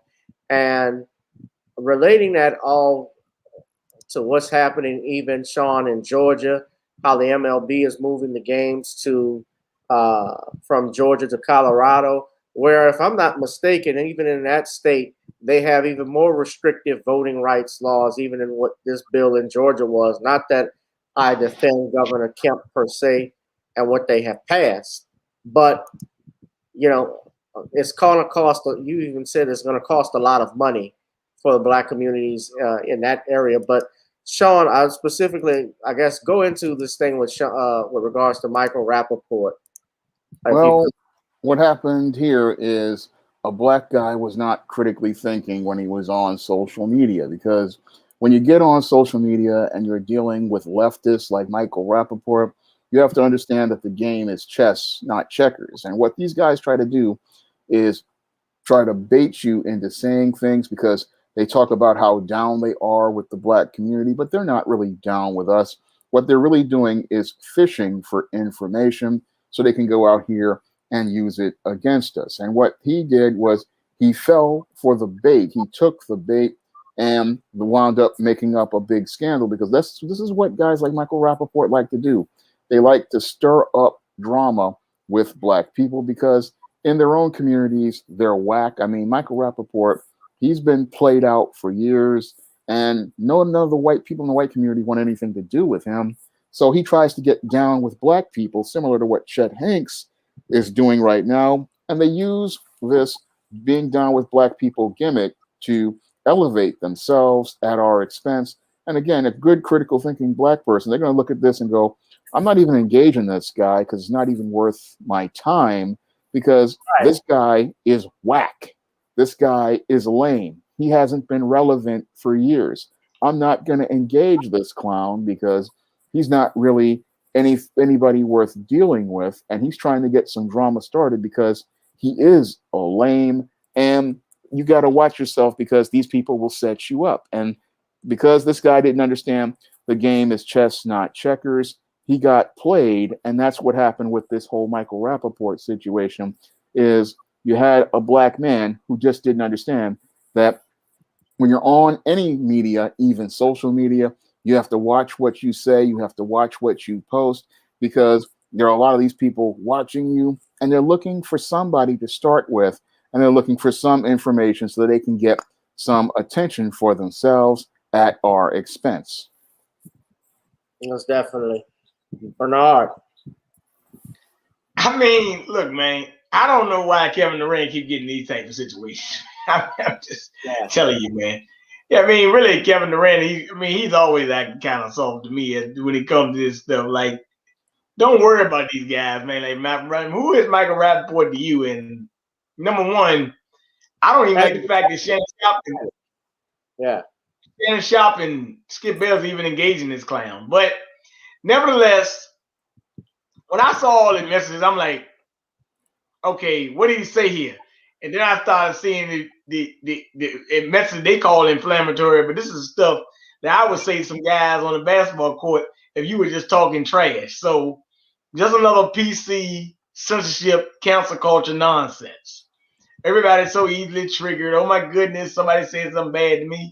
Man, screw Michael Rappaport. Tell Michael Rappaport whatever Cameron told me at DM, that's what Michael Rappaport need to do. He probably that way anyway. Cause that won't supposed to release on a screenshot on that stuff, man. Don't no man do no crap like that, okay? Oh.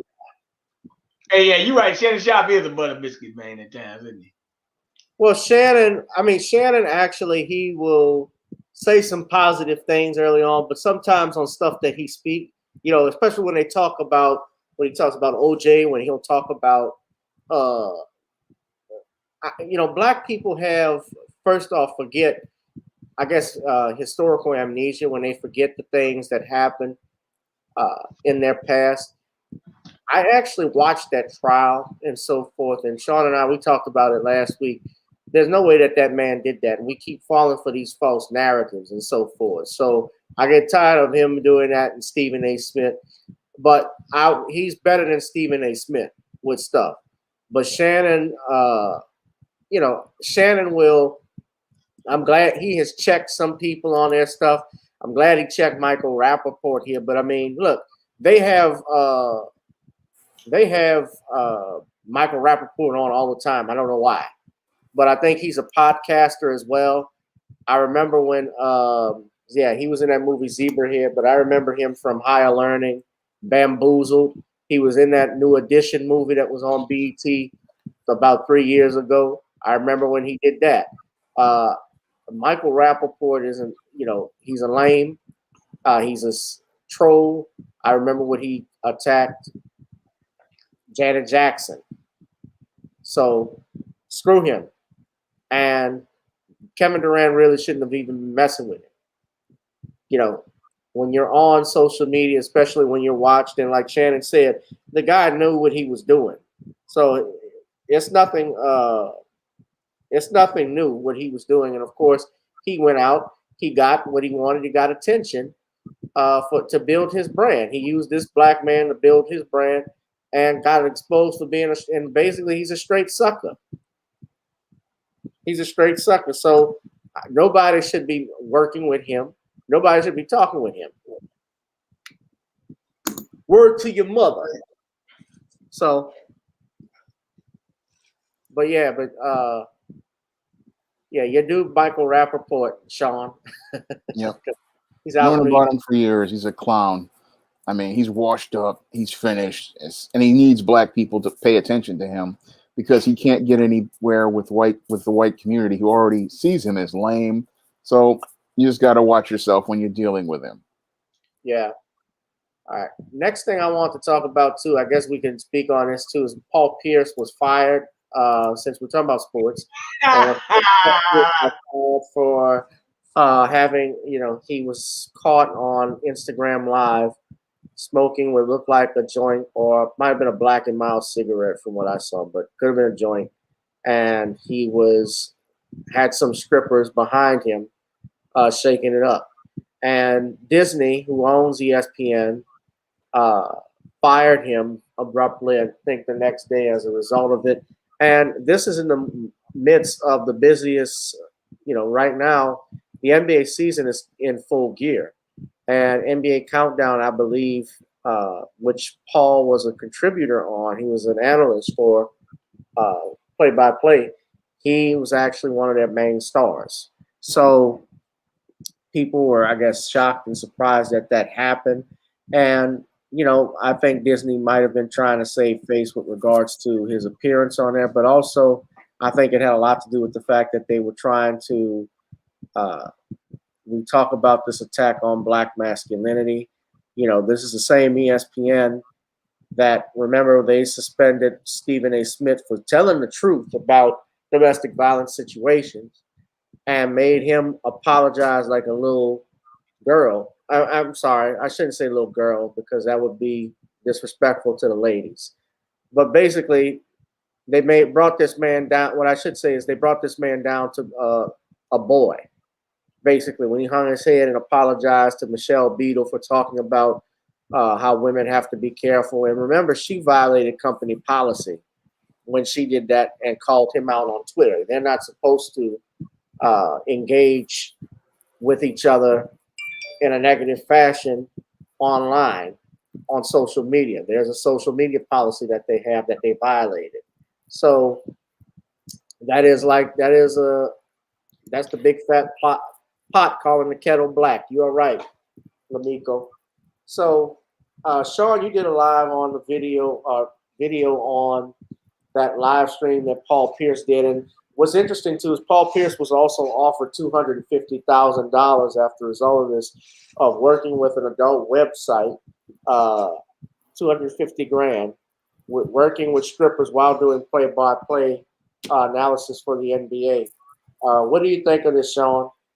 Well, I think that this is just the Disney Corporation looking to punish your Paul Pierce for being a heterosexual black man.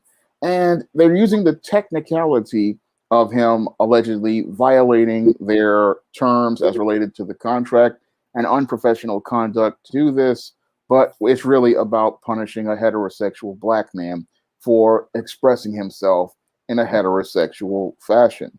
Now, many of these ball players, this is what they do in their off time when they were working in the NBA, but it's something that most people don't really want to talk about.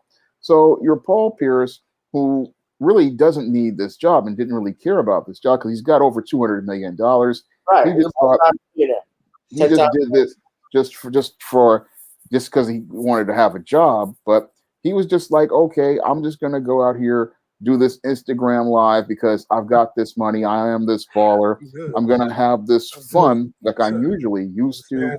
And they decided, oh, we don't like this because not because it's reflecting their image, because they've got a lot of stuff on many of their platforms that really presents the exact same thing. I mean, a lot of this media out here. I mean, we recently, again, in the election, booties to the poll with strippers. But when the black man goes out here and he goes out here and has the strippers, that's where they have a problem, because it's about the black man showing that he can has the power and the money to go out here and do this. They don't mind seeing some poor downtrodden kooky in a strip club with a dollar bill trying to get some stripper's attention. But when you have a baller with millions of dollars who can bring the strippers to his home, smoke up in his home and drink up and show and flex his economic muscles, they want to be able to say, we have power over that black man, and we can take away that ability to be that baller from that black man. But that Paul Pierce wasn't even fazed, because again, he's got $200 million from his NBA career, and he's got an offer from an adult web company. So he's not even fazed by Disney, because this is his lifestyle. This is how he balls out. And they're trying to make him into a black brute, because that's what the media loves to do. They love turning black men into the image of sexual predation. They love making us into these wild sexual deviant monsters. And they want to use that as a reason to punish Paul Pierce economically. And they're punishing him for expressing himself as a heterosexual black man. And they're also punishing him for having the audacity to show how much economic power he has. Yeah. Bernard? Hey, look, man. Once again, man, this thing, like Shawn said, is a complete joke, man. A joke. Now, I'm sitting there saying, look, man, I've been to Houston, Texas, but I've been knowing about James Harden and guys for years, man. Doing this. What is the big deal, man? I mean, like, I don't go to clubs, but I know the big deal because he's a black man.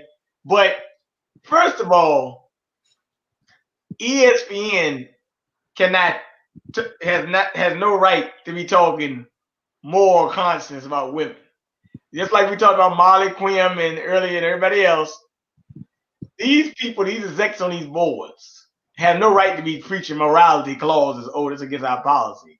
When y'all do the same thing, y'all got Paul Pierce just had a little party. Look, y'all got whorehouses, brothels, massage parlors, all this stuff. I'm just trying to. Marv Albert. Now he's not on ESPN, but I remember when Marv Albert got in trouble back in the '90s for raping some woman. Okay. Yeah. Well, he's back on TNT doing NBA analysis. So it's just a farce, man. But what I'm saying, like, they trying to show Paul Pierce up, but I'm like, I mean, this really was really like, okay, what, you fired him all the time? Because, and then the excuse they used to cover it up was that if it was taken by an outsider, but by he doing it on his own live, that's why they did it. I seriously doubt that. I think they would have got rid of him even if they saw it on the outside. Yeah. Right. Yeah. So, all right. So next, I think essentially, and this is an article where Michelle Beadle actually, ironically, she tweeted her support for Paul, where she says here, she said right here in response to that, she stated that,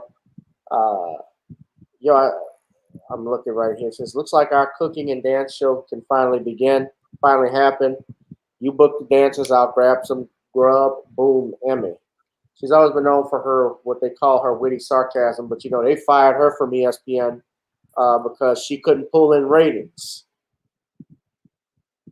After that, when she was on NBA Countdown, they thought she was sucking up money. And ESPN, you said the Tony Kornheiser, yeah, I remember him. Even Jason, not Jason, but Will Bond, he had his issues. Yeah, so ESPN is a joke, man. That's why I stopped watching them a long time ago. But look, how many black-owned sport networks do we have? How many black sports channels do we have? I mean, I would give this brother a job if he wanted it, although he doesn't need it. But that's how we got to be with this stuff. You fall down, get back up. We help you to get up.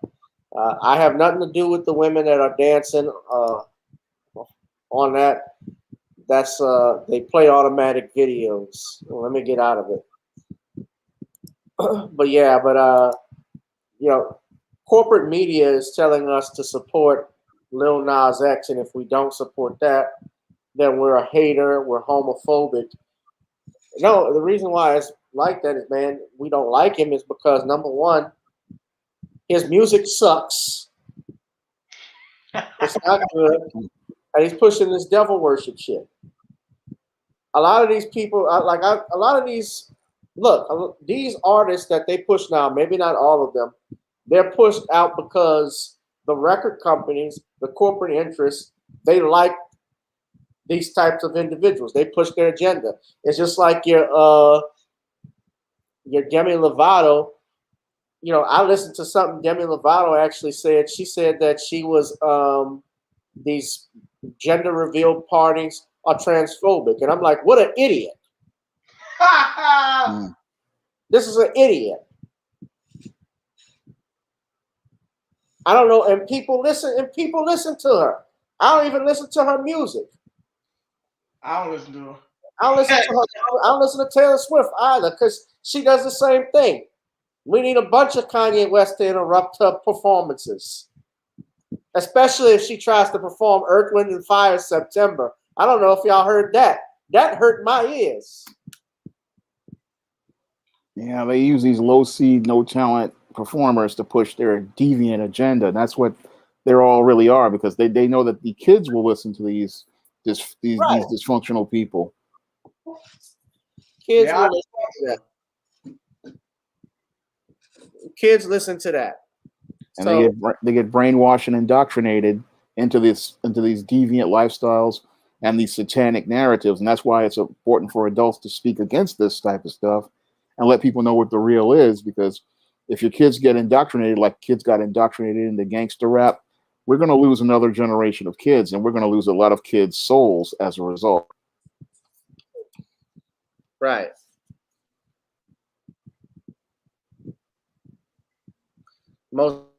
So, Sean, you know what, Gab? I wanted to ask Gab one thing. What? Did we forgot about that thing that happened at the Capitol last week? That psyop they tried to pull off.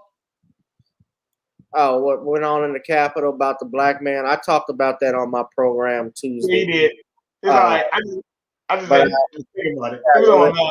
Tied to the Nation of Islam. If you want, we can talk real briefly about it. And the Nation has released a statement. They said that he had no ties to the Nation, and they do not like what mainstream media basically, and they do this all the time. I remember when there was an attack on a synagogue about a couple years ago, and somehow or another they tried to tie it to the Nation of Islam or to Minister Farrakhan, which the guy was white, if I'm not mistaken. So what did that have to do with an attack? Not a daggone thing. Man, let me tell you, man, that was so much BS that happened. Let me tell you something. First of all, you should have known something. First of all, he had braids. That was the fault. That was the thing that should have tipped you off right there. Then the George Floyd trial ended early that day, and then this happened right after that. All right. Number two, they had all the information they claimed in like 4 hours. Like, then they said, he was a follower of Farrakhan. They wouldn't say he was Nation. They said follower. And then they said he went to a store and bought a $300 knife from an Asian store. I'm like, wait a minute, man. You expect me to believe this garbage y'all putting out here, man? Y'all spewing a whole lot of lies here, man, because something ain't right. How you got all the information in 4 hours, man? You already knew? You're saying the Capitol got a barricade. He just happened to ride through the guy you say he got stabbed. He didn't get stabbed. He came with a knife. I'd be damned somebody go all the way to the Capitol with a knife. Come on, man. Really? I mean, they shot Marion Carey at the Capitol. She didn't even get close. So what's the problem? Just blatant hypocrisy and lies, man. Right. Shawn? Yeah, when I heard about that incident at the Capitol, I clearly saw it as another incident in the man crisis, and it really had nothing to do with the Nation of Islam. And what some people in the mainstream media wanted to do is try to put this on the Nation of Islam, but the Nation of Islam had nothing to do with this guy. Again, this pandemic had a lot of guys who were isolated for a long time, and this guy, he was already dealing with drug addiction and mental health issues. And he had been isolated for a long time as he was dealing with this drug addiction and mental health issues as related to concussions he got, as related to football. But nobody wants to talk about those aspects as related to this young black man who really wanted to do good in his community, what led to him having these struggles. Nobody wants to talk about those aspects of the narrative. They want to go and try to demonize Nation of Islam and make them the bad guy. But the nation, again, had nothing to do with this young man having these issues. He was a man in crisis for a considerable long time. If you listen to what his brother had to say and what his family had to say, he was dealing with a lot of issues, but they want to make it about the nation because it's about pushing their narrative. And they want to push narratives because they want to go after these groups like the Nation of Islam because they want to be able to try to find a way to silence the Nation of Islam. But the Nation of Islam, you can't really say that. Even the police said that they couldn't say anything about it because they know that it was really, this guy was just a lone wolf with a mental health problem. So it's just people trying to push narratives and trying to make another black group of black people into a boogeyman so they could push their agenda. Right, it certainly is. And I mean, they do it all the time. This is their standard MO. It's just I saw something. It's just like what we saw. Well, maybe not exactly like we saw with DeShaun Watson when that white woman made the black man comment, but it was a reach that they just went and did this. Bringing stuff up that just wasn't necessary. Not a family, as I see Butterflies is saying, he was saying to his family that they were poisoning him and doing unauthorized surgeries. I've heard that. That's some things that they have been saying. They're not talking about his mental health issues. And you can read the statement I shared it Tuesday on the Nation's website. The Nation of Islam, let me just say this overall, and I know some Muslim brothers, they have been very peaceful. They are very peaceful people. The ones I know, they are active in the community. Likewise. They're active in the community. Back in the 80s when you had the crack epidemic that was going through the black communities, they were the ones, not the black ministers or pastors, but the black Muslims were the ones that were running the drug dealers out in various communities. They didn't tolerate this. So they have done some great things. And I know a great deal of them, likewise, who I'm close friends with, that are morally upstanding individuals. So I do not like the fact that they are trying to mischaracterize the Nation of Islam and tie it to Farrakhan. And I think even those who may not even care for the black Muslims, some of them have said, how did you guys make this reach? And the difference between this guy who was on the Capitol versus this individual versus the individuals we saw up in back on January 6th.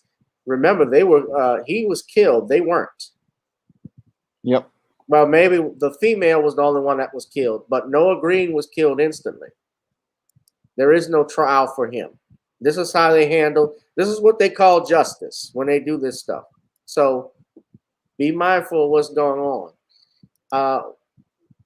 I'm going to wrap it up in a second, but I don't know if I had anything else to add. But we got 30 people in the building. Shout out to all 30 who are watching. My channel keeps growing more and more, despite hindrances from YouTube and others. You know, I've gotten BS copyright strikes before on some things, but we keep going and growing. You know, I've gotten complaints. They're even banning people. Let me say this thing about the Navy. They're banning anybody who's friendly to Farrakhan. You know, I had a strike for broadcasting his Savior's Day simulcast last year. And now on Instagram, Facebook announced removing a Farrakhan's Instagram account, which is owned by Facebook. They removed that as well. And I don't think it was his account as much as it was something attributed to him. But nevertheless, this is what we're talking about with censorship that goes on. Censorship is real. And we got to be careful and mindful of it, because when you're going out talking about this stuff and wanting to see certain groups censored and not be able to speak, it could come back to haunt you. So, what's up, Derek Bailey? What's up, man? Good to see you. Y'all drop something in the Cash App now. Y'all see the ticker at the bottom? Hold on. I thought the ticker was on. The ticker, Cash App, Gavin Reshaw Esquire. Google Pay, gavin.grich1@gmail.com. PayPal, gavin.grich1@gmail.com. You guys can also donate to Brother Bernard's channel. Before we get out of here, I wanted Shawn to talk about a little bit, and buy Shawn's new book, John Haynes Taking Care of Business. But I wanted Shawn to talk about what was going on, because you may have left a comment about what happened in Georgia. Very interesting. And I don't like Fox News, but they had this here. But I had heard this myself, but they're taking the MLB All-Star Game out of Georgia, which, of course, you know, Georgia is always big on baseball, home of Hank Aaron, home of the sports museum, college football museum, things of that nature. They're moving it to Colorado. And what I learned is that Colorado's voting laws are similar to Georgia's, despite decision to move Major League Baseball's All-Star Game. And it says here, Major League Baseball announced that they are moving the 2021 All-Star Game out of Georgia in protest of the state's new voting laws, and now is reportedly headed to Colorado, which has some rules that are similar, if not more restrictive. Of course, there have been calls by people to ban, especially Georgia representatives out there, to ban Coca-Cola. They've been fighting against cancel culture. Governor Kemp has been talking about this. What do you think, Shawn, I'm going to lead it with you, about what's going on in Georgia? Well, what's going on in Georgia is we've got a bunch of people like Stacey Abrams going on emotion about this voting law, which really is not that bad of a voting law. And it's really them retaliating against these people on the right at the harm of many Black people, because Atlanta is a chocolate city, predominantly Black, and it's filled with Black-owned businesses that would have been enriched as related to this event, the All-Star Game. But because people like your Stacey Abrams got caught up in their feelings about their politics, they didn't really think about all of the needs of those Black constituents who they were doing harm to, because all this is them trying to virtue signal as related to dealing with these so-called racist Republicans.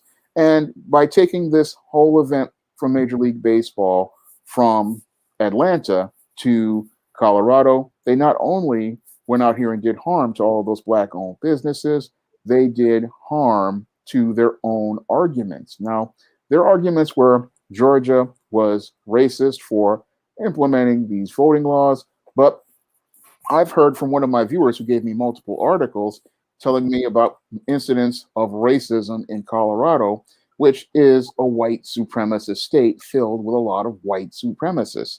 So you're taking a event from a predominantly Black city to fight racism, and you're taking it to a white supremacist state filled with white supremacists and similar voting laws. And again, this all is about politics and virtue signaling, but the virtue signaling makes them look bad. The people on the left look bad because you're taking away revenue from struggling Black-owned businesses in a Black city. And you're saying you're doing this in order to fight so-called racism that's going on in Georgia as related to voting. But when we look at it, how is this helping all of those struggling Black businesses that would have benefited by taking money away from those Black people, by taking this whole event to a state filled with white supremacists? That's the critical question I want to ask people like Stacey Abrams, who pressed the owners at MLB and the commissioner of MLB to move the All-Star game. How does this help by taking this event away from all of those Black merchants and Black businesses that desperately needed this opportunity to make the living? I mean, a lot of people, this is probably going to be all the money they're going to make for the year, and you denied them. And you took all of that money from those Black people in an effort to virtue signal, and you hurt those Black people.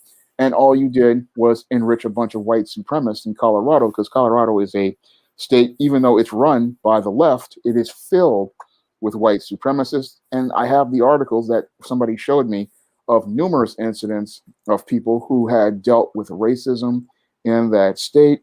And these stories were horrifying when I read them, because this was about a week ago when I was looking at the mass shooting that took place in Colorado at that supermarket.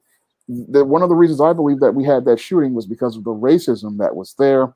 But because the state is run by a left-leaning politician, they took the All-Star game over there and again hurt Black people who were told, oh, this law is so racist. But when you look at all of the terms of the law, there's not really much there as related to discrimination.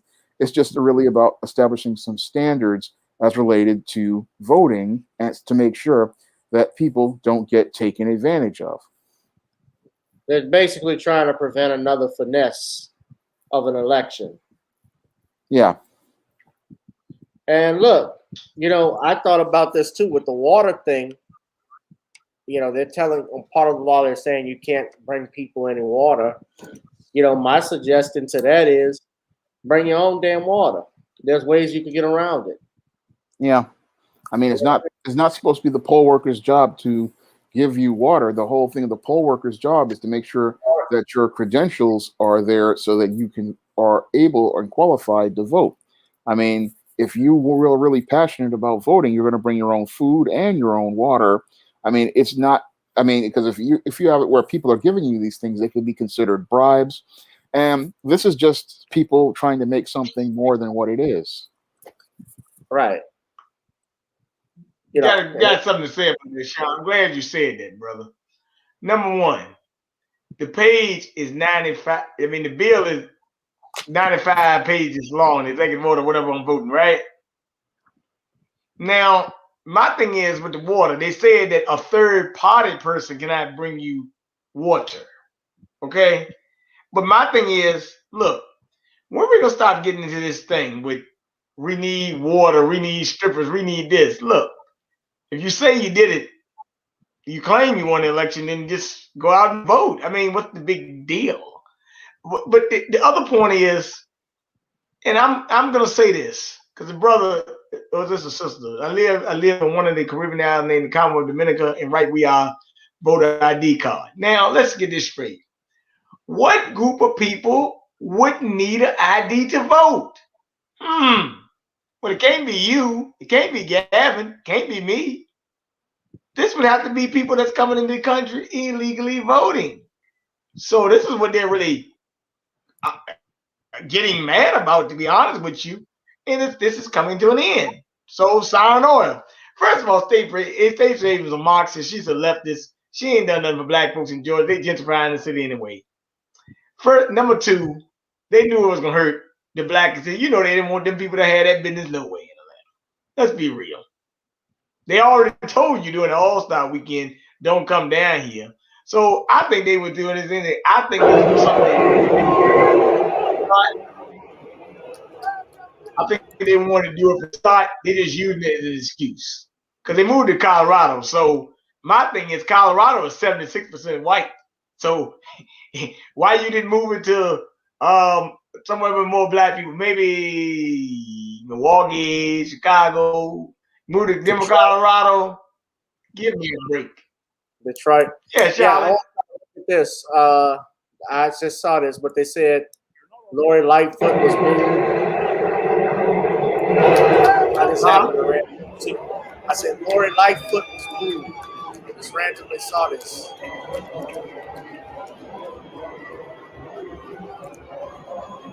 She came on the field. Governor J.B. Pritzker and then a bunch of people booed her. I know that has nothing. Well, that kind of has something to what we're talking about because we're talking about MLB. But yeah, she was at Guaranteed Rate Field. Chicago White Sox were playing the Kansas City Royals, and people came out to boo her. And when she came out, everybody was booing her because nobody likes her, especially with the restrictions. Yeah, and stuff she's done. But Stacey Abrams, yeah, but you know, Stacey, yeah, I have I don't know her personally, but I just have vibes from Stacey Abrams. She gives me Toronto Burke vibes with a lot of stuff. I don't know, but you know, I think that they push her. They're pushing her now, you know, to be the face of getting black people out to go and vote blindly for the Democratic Party. But it's not working. A lot of black males are not, and some females are not falling for it. And even with the situation that we see now, the situation that we see now, a lot of black people are waking up slowly with regards to these elections. And we see that with the Biden administration and their plans. I think a lot of people are starting to get frustrated by what they have seen so far. But says that there was another workplace shooting in Texas. Yeah, in Bryan, Texas, or something like that. Yeah. Yeah, I saw that earlier, but I'm wondering, is there one right now currently? That's what I was thinking of. Yeah, that was today. There was one just today, and I'm doing research on it right now. It's Beaumont, Texas, and 4 people are dead. And it looks like it's over something that happened in a home or some sort of issue. I need to get more details on it. That's why I don't do videos on these subjects all of a sudden, because I still have to do a lot of research to make sure that the facts are straight. But the early report is saying it was over a previous altercation that went on before. And we're seeing, again, a lot of these incidents because as the weather gets warmer and people who haven't had jobs or money, a lot of these people are heated and frustrated. So yeah, this is in Byron, Texas. Yeah. Right. Kentmore Cabinets Manufacturing Facility. Who's shooting people at cabinet manufacturers? All right. All right. So that's why I need to do research on it. Well, 1 person dead and 5 wounded. So this was looking like, again, another incident of a disgruntled employee might be. All right. Well, guys, I think we can wrap it up. We've been here hot and heavy for the last 2 hours. Hit that like, share, and subscribe on this live stream, guys. If you have not, please subscribe to this channel. We do this every Thursday. And also donate to the channel at the ticker at the bottom. Before we get out of here, we want to thank our guests for tuning in, for being here, Shawn James and Brother Bernard. You can support Bernard and his Cash App 1919BJ, or you can also subscribe to his YouTube channel, King BJ Johnson. We had Brother Judge Joe Brown on earlier this week too, where they talked about some stuff. And Shawn, you can buy his latest book, John Haynes Taking Care of Business, if it's available on Amazon. Gentlemen, I'll let you have the last word. Do you have anything you want to add? Go ahead, Shawn. Yeah. Well, in addition to John Haynes Taking Care of Business, I have another brand new book called ISIS Revenge of the Cyber Goddess, which is available on Amazon this month. And I really want to try to get the sales up for that book. I have 2 pre-orders right now. and a couple of sales, and I want to get the book up to double-digit sales. So I'm going to leave a link to that book in the chat so everybody can go and put in a pre-order for that book and really help get this book's sales up. So, let's see. All right. All right. And Bernard, you had something you want to add? Yeah. Yeah, I just want to say, Gavin, thanks for bringing back on. Make sure to keep on doing what you're doing, brother. Y'all have dropping jewels again, man. Like every time you come on, I'm just glad I was on.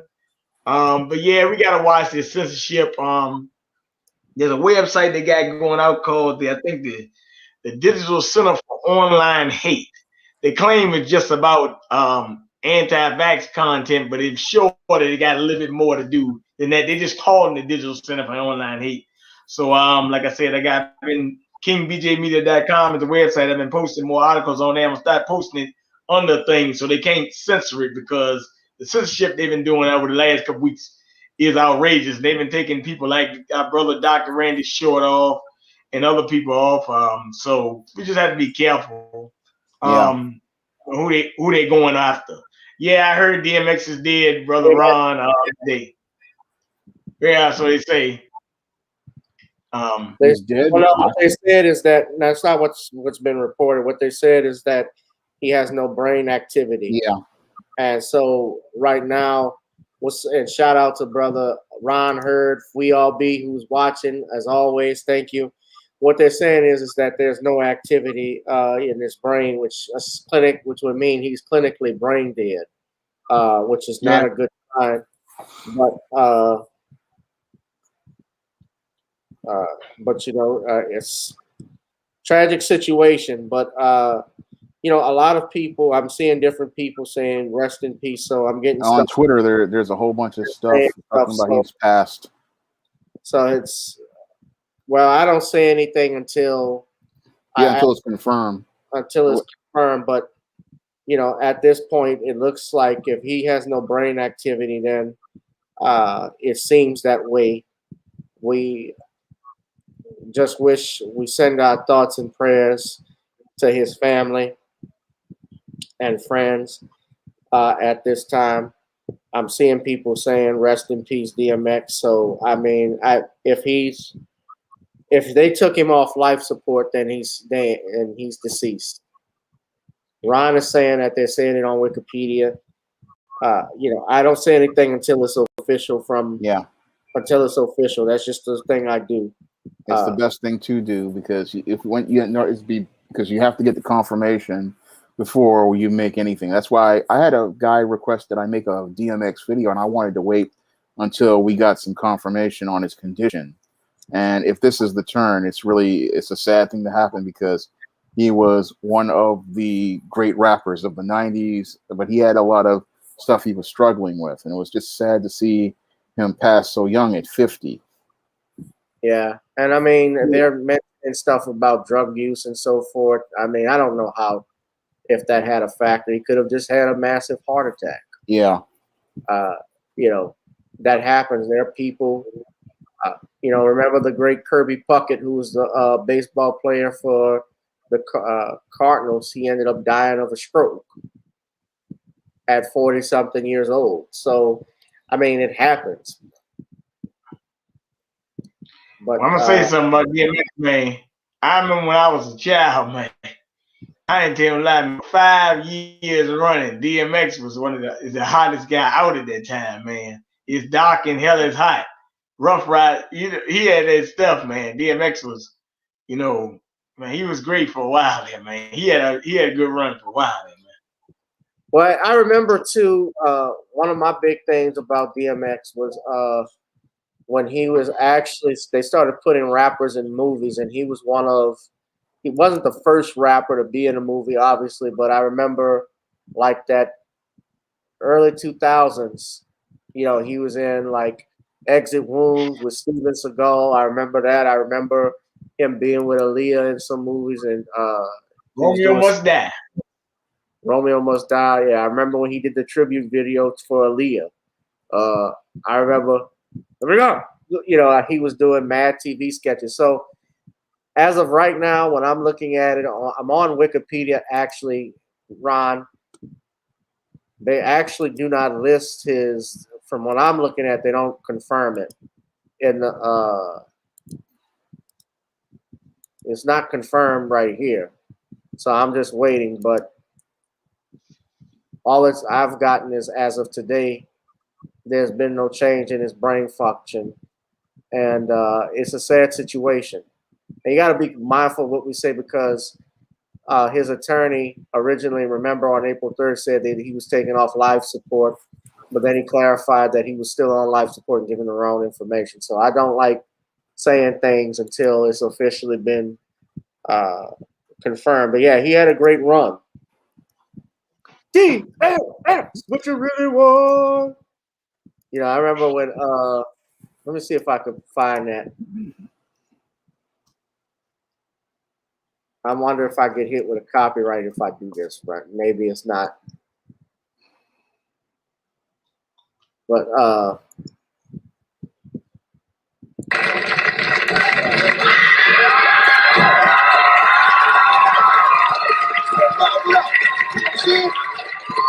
That's off the top.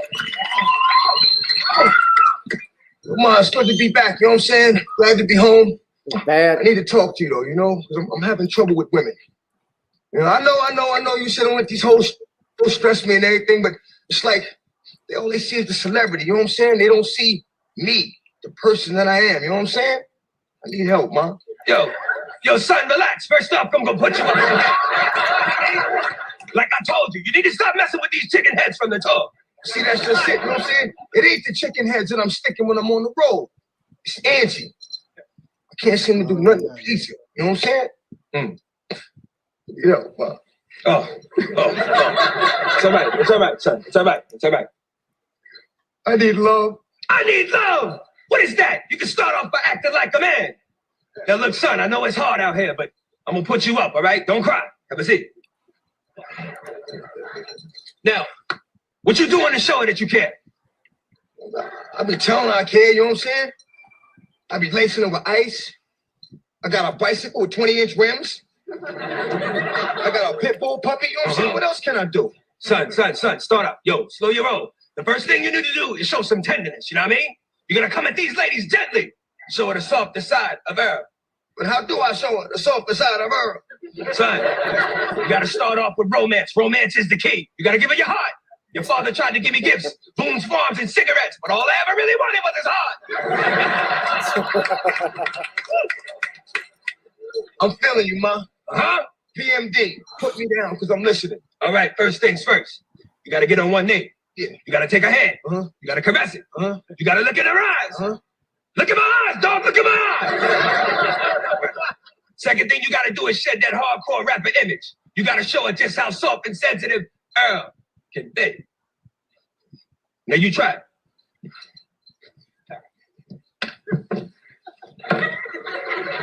Be rough, dog. Give it to me. I love you, yo. Uh-huh. Yo, let's get your dog. Ange, what up? Hey. Angie, it's Mama Law. Mama Law, this Angie. Hey. How you doing, Angie? Do me a favor. Turn around. Let me see. I see that thing right there. You know what I'm saying? Uh-huh. Yeah. All right, now look. I'm going to go do some things. I'm going to give y'all some time. All right? Remember what I told you? Yeah. Be you. Make mama proud. All right? Hey, baby. So we going to that party tonight? Stop for a minute. I want to talk to you. 1 minute, All right. Well, hurry it up because I'm trying to get it crunk. Oh! See, that's just it. I don't think we should go to the party tonight. Why don't we just sit by the fire and hug each other, hold each other? Because I want you to see. Mad TV better than Softer side. SNL, at least. DMX, you crazy. Sit by the fire.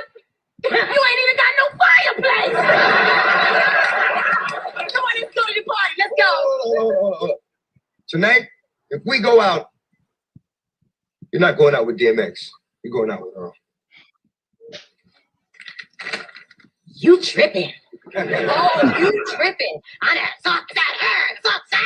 don't want to go out with no Earl. I want to go out with a hardcore rapper who can put me in a video. What about what I want? What about my needs? I want to be a hoe. You whack. That's your problem. You whack. You a punk. Yo, Sade, I know you didn't just call my dog a punk. Well, he is. Yo, step back. I'm son. shadow banned about to buy already. this I'm banned bitch. already, Oh, no, Lamiko. you're I'm not. black Wait, for wait, America. wait. Oh, let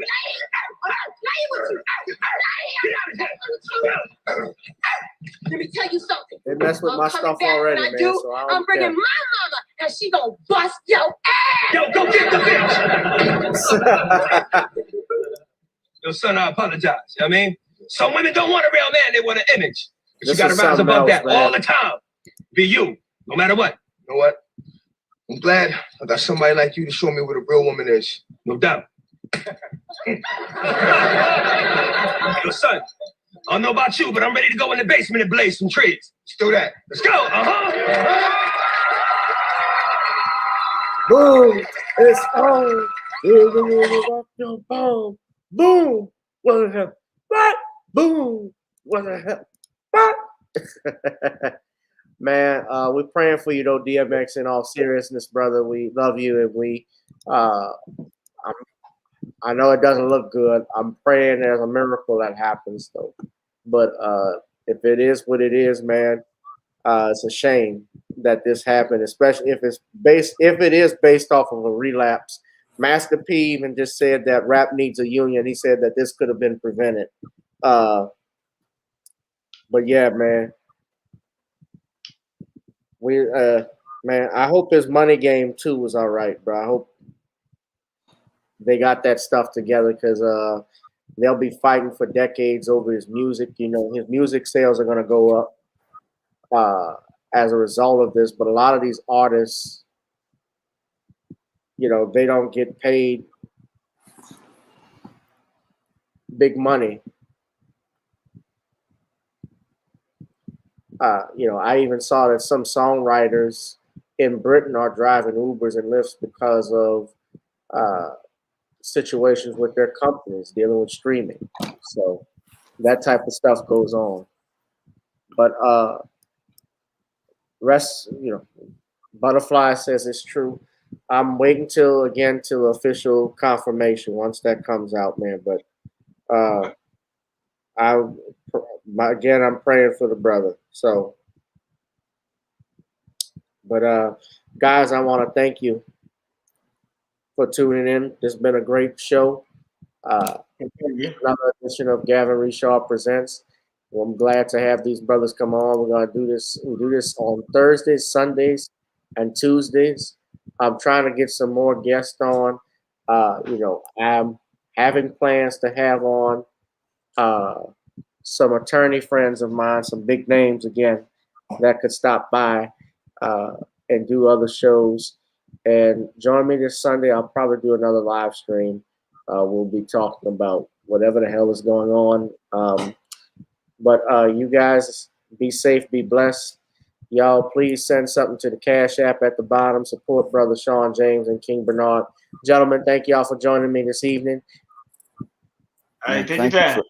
Thank you for having me. No problem. This has been another edition of Gavin Reshaw Presents here on channel GBoo2786 on YouTube, and us also on Facebook. The other YouTube channel we have, Gavin Reshaw, and on Twitter at GavMRich2786. I got people on there. I'll holla. Peace, family. You too.